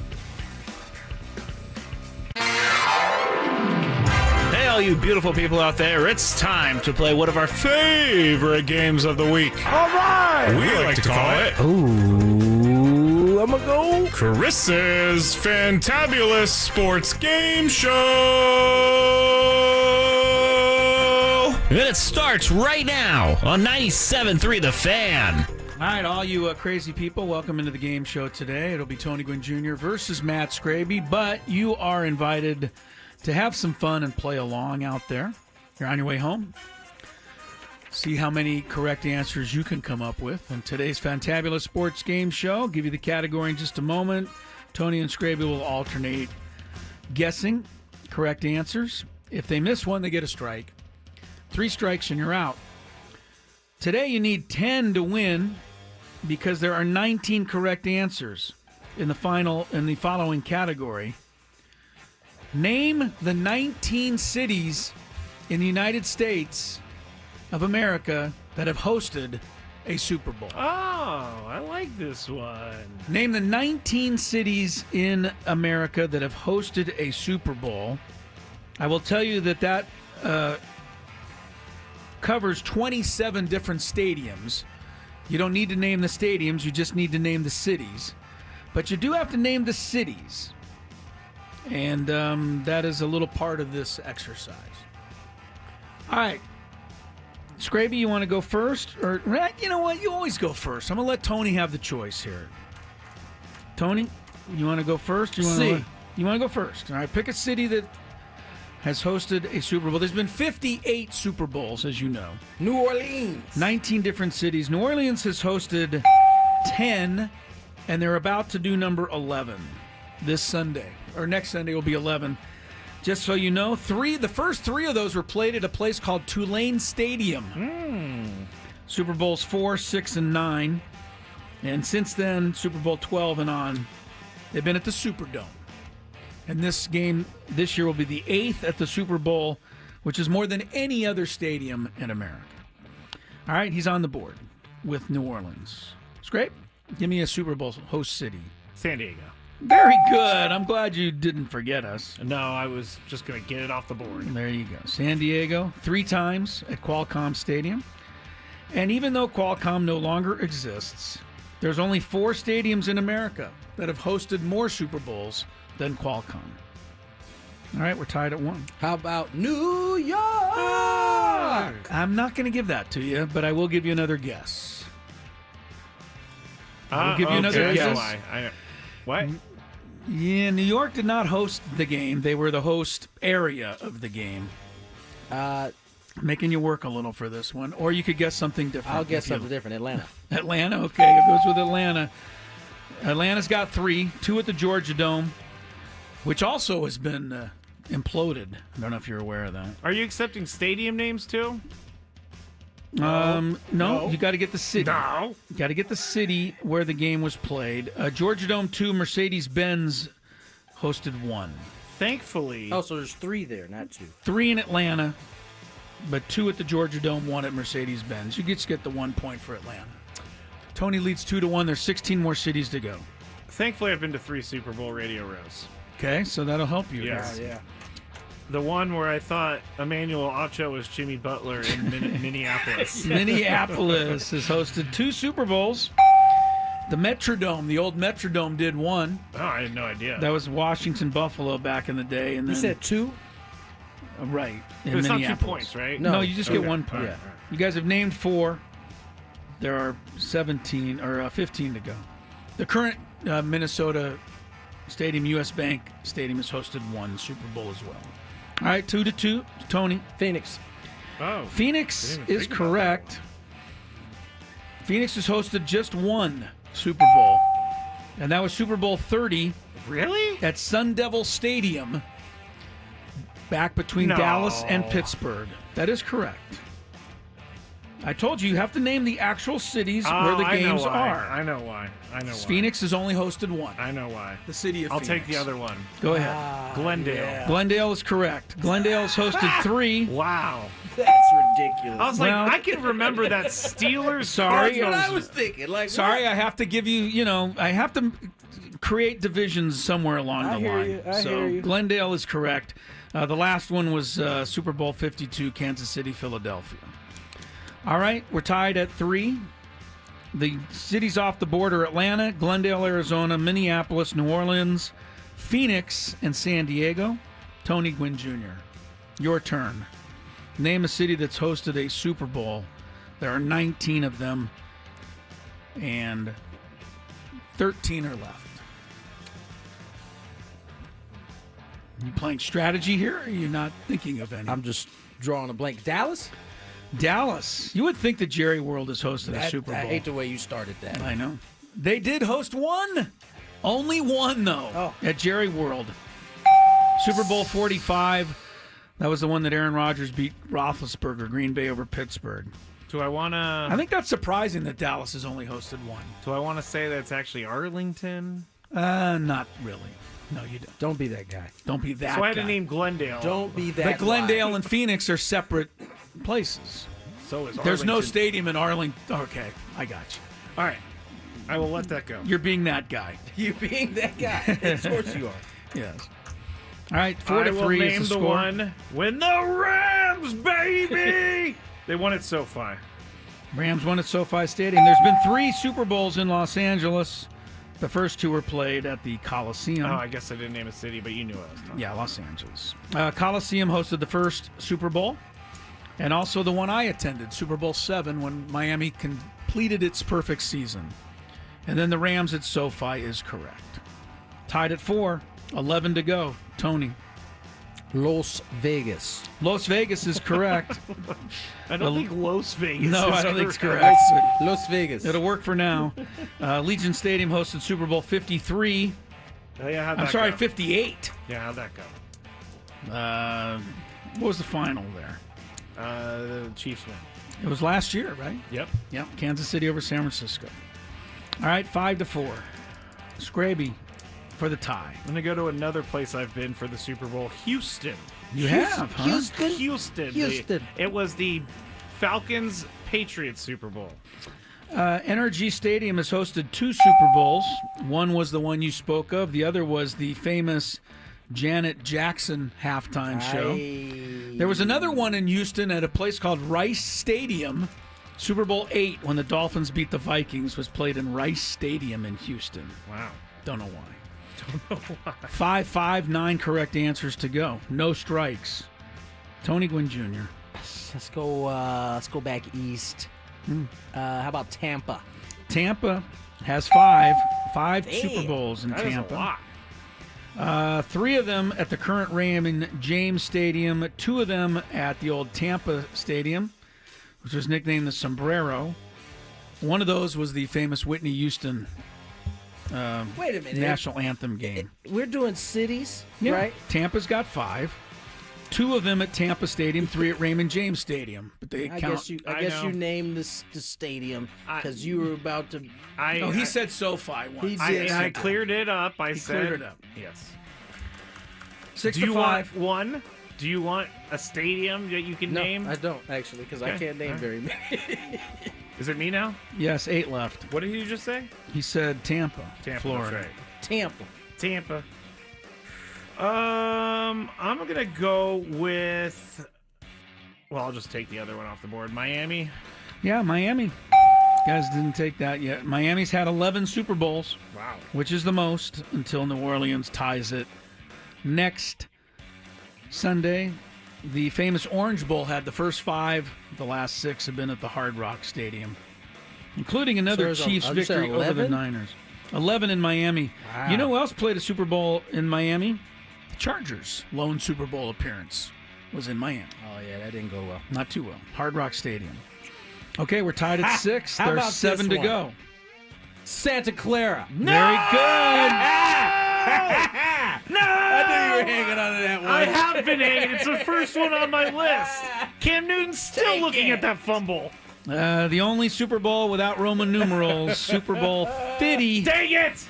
At Levi's Yes. Stadium in Santa Clara, Denver over Carolina. I hate that so much. All right, Tony takes the lead, 7-6. There are 6 left. You guys still don't have a strike. I'm impressed. How many have been in Santa Clara? One. Super Bowl 50. I think they're coming back. They are 26, I believe. Maybe next year. Wow. Or a year after. All You right. guys are doing well. Super Bowl sites is the category today. Tony's got 7. Scraby's got 6. There are 6 left. I think the Steelers and Seahawks played in Detroit. You guessing or? I'm telling. You're telling. Detroit's hosted 2. You're right. Ford Field, Super Bowl 40. That was Jerome Bettis' home field. Those made a big deal out of that. Yes. And the other one in Detroit was played at the old Silver Dome. Super Bowl 16 was Joe Montana's first Super Bowl victory over the Bengals. So that is correct. Detroit with 2. We're tied at 7. We're down to 5 cities left that have hosted a Super Bowl. I got 3. And, oh, wow. That might be good enough to win. We'll see. Tony, you get the next guess. I went after it earlier, and then you kind of spooked me. Okay. New Jersey, is that what you were looking for? That's a state. Do you know the name of the city? East Rutherford? You got it. Correct. Very good. MetLife Stadium. He's upset with me. I love how he's much upset you with had to me work right for now. that one. Yeah, he's not happy with me. Yeah, East Rutherford. I had to be a stickler because I was a stickler in all the other cities, Tony. That's why. Except for SoFi. All right. East Rutherford's correct. MetLife hosted Super Bowl 53 or 48. I don't know. Seattle beat Denver. Just whatever. one? Just one. We're down to 4 correct answers, hosting a total of 8 Super Bowls. I just thought of it. Just thought of one. 4 left. Scrabe, you need 1 to tie. I got 2. You got 2. Okay, well, then give me 1. You're trying to play strategy here? Pasadena. Pasadena, correct. The Rose Bowl. Rose Bowl's been home to 5, but not since Super Bowl 27. It's been a long time since Pasadena's hosted one. Tony just gave me the bird. You got the bird. All right, we got an 8-8 tie. Super Bowl host cities. How many was Pasadena? 5. There are 3 left. Each of the remaining 3 hosted 1 Super Bowl. Oh, man. I can tell you that. One. This is the tough one, right? So you got to get 3 or 2 of the 3 to win. Tony, you get the first crack at it. How about Indianapolis? Got it. Wow, I didn't even think of that. Lucas Oil Stadium did host one. Super Bowl 46. Giants beat the Patriots for the second time in Super Bowl play. All right, Scrabe, you need the last 2, but you can only guess 1 right now. I think I know both of them. You think? I've been holding on to these ones. Well, let's see if you got them. I've always found it weird that the 49ers played in Palo Alto at Stanford Stadium. They did. Super Bowl 19, Joe Montana beats Dan Marino. All right. The last time the Dolphins made a Super Bowl. And that was a long time ago. Yes, it was. All right, you guys have named 18 of the 19. That's pretty darn good. My heart rate was 73 when we started. It's 102 right now. You guys, no strikes. Tony Gwynn Jr. gets the first crack to name the last city to host a Super Bowl that has not yet been named. Oh, no. I think it's a Floridian city. No! Oh, my God! I think it's Jacksonville. Unbelievable. You guys did not miss 1. Super Bowl 39, New England beat Philadelphia. Donovan McNabb threw up on the field in Jacksonville. Man, you guys are unbelievable. You didn't miss 1. I hate that I don't even get the opportunity. You guys went 19 for 19. I thought for sure you wouldn't get a couple of them. Just enough to win that bad boy because I was all out. All the ones that Scraby guessed, with the exception of one, which was Palo Alto? No, the one before that. I don't remember. I think Pasadena. Pasadena. That was the only one I knew that you actually mentioned. Otherwise, you didn't know? I didn't know a lot of them. A lot of them. Well, there you go. This is not fair. This is like this feels like the game when between the Chiefs and the Bills when Josh Allen didn't get the ball back down the field. Hey, we got to change the rules. I think we need to change the rules, Chris. Yeah. I think we need to change usually, if you would, usually you get to go first, but you go first so much that today it was my turn, and that cost you. I don't know. I think I can't knock either of your performances. There was 19 cities that have hosted a Super Bowl, and you guys got them all without a strike. Oh, Katrina says it's a tie. So No, Katrina does. Thanks, well, Katrina. There you go, Katrina. But no, it's not tie. I got more answers than you. We got 3 minutes left. If you want to turn the song up. Yeah, well, go ahead, man. Let us really celebrate a little bit here. Because I almost said Jacksonville first. Did you have guessed Palo Alto? Hell no. I should have said Jacksonville first. I definitely would not have gotten Palo Alto. I should have guessed Jacksonville. You would have pinned me in a corner there. I wasn't sure about Jacksonville though, so I held it. Super Bowl 19 was the Joe Montana beat Dan Marino in Jacksonville or no, Palo Alto. Palo Alto. What was the Stanford Jacksonville Stadium. one? That was the one Donovan McNabb threw up on the field. T.O. Patriots over the Eagles. Okay. Super Bowl 39. That was longer than I It was a while ago. Yeah. Well, good job, Tony. Well, good job, both of you. Nice job. You guys didn't miss any. I can handle that loss of not. You certainly are handling it a lot better than your other losses. Yeah. Well, just because I didn't have a chance. I was right there. Yeah. Wrapping up some of the numbers, 19 cities. Only you would have said Jacksonville instead of Palo Alto. Moral victory. Total of 27 stadiums. 11 states have been represented. Florida 17 times, California 13. And the home team has won 2 Super Bowls. Strangely, sucks that we're out of the back-to-back running for. years. Yeah. Sucks that we're out of the running for Rams. Super Bowls. Super Bowl. Yeah, no kidding. Because how many more would we have if we had a good stadium? We'd have a bowl. We had 3 as of, what was it? Super Bowl 2003, I think it was the last one. Yeah, well, 2002 season. So, yeah, 22 seasons. We would have had at least 1 or 2 in there because we were such a desirable place to go. I remember going down for the to Super Bowl.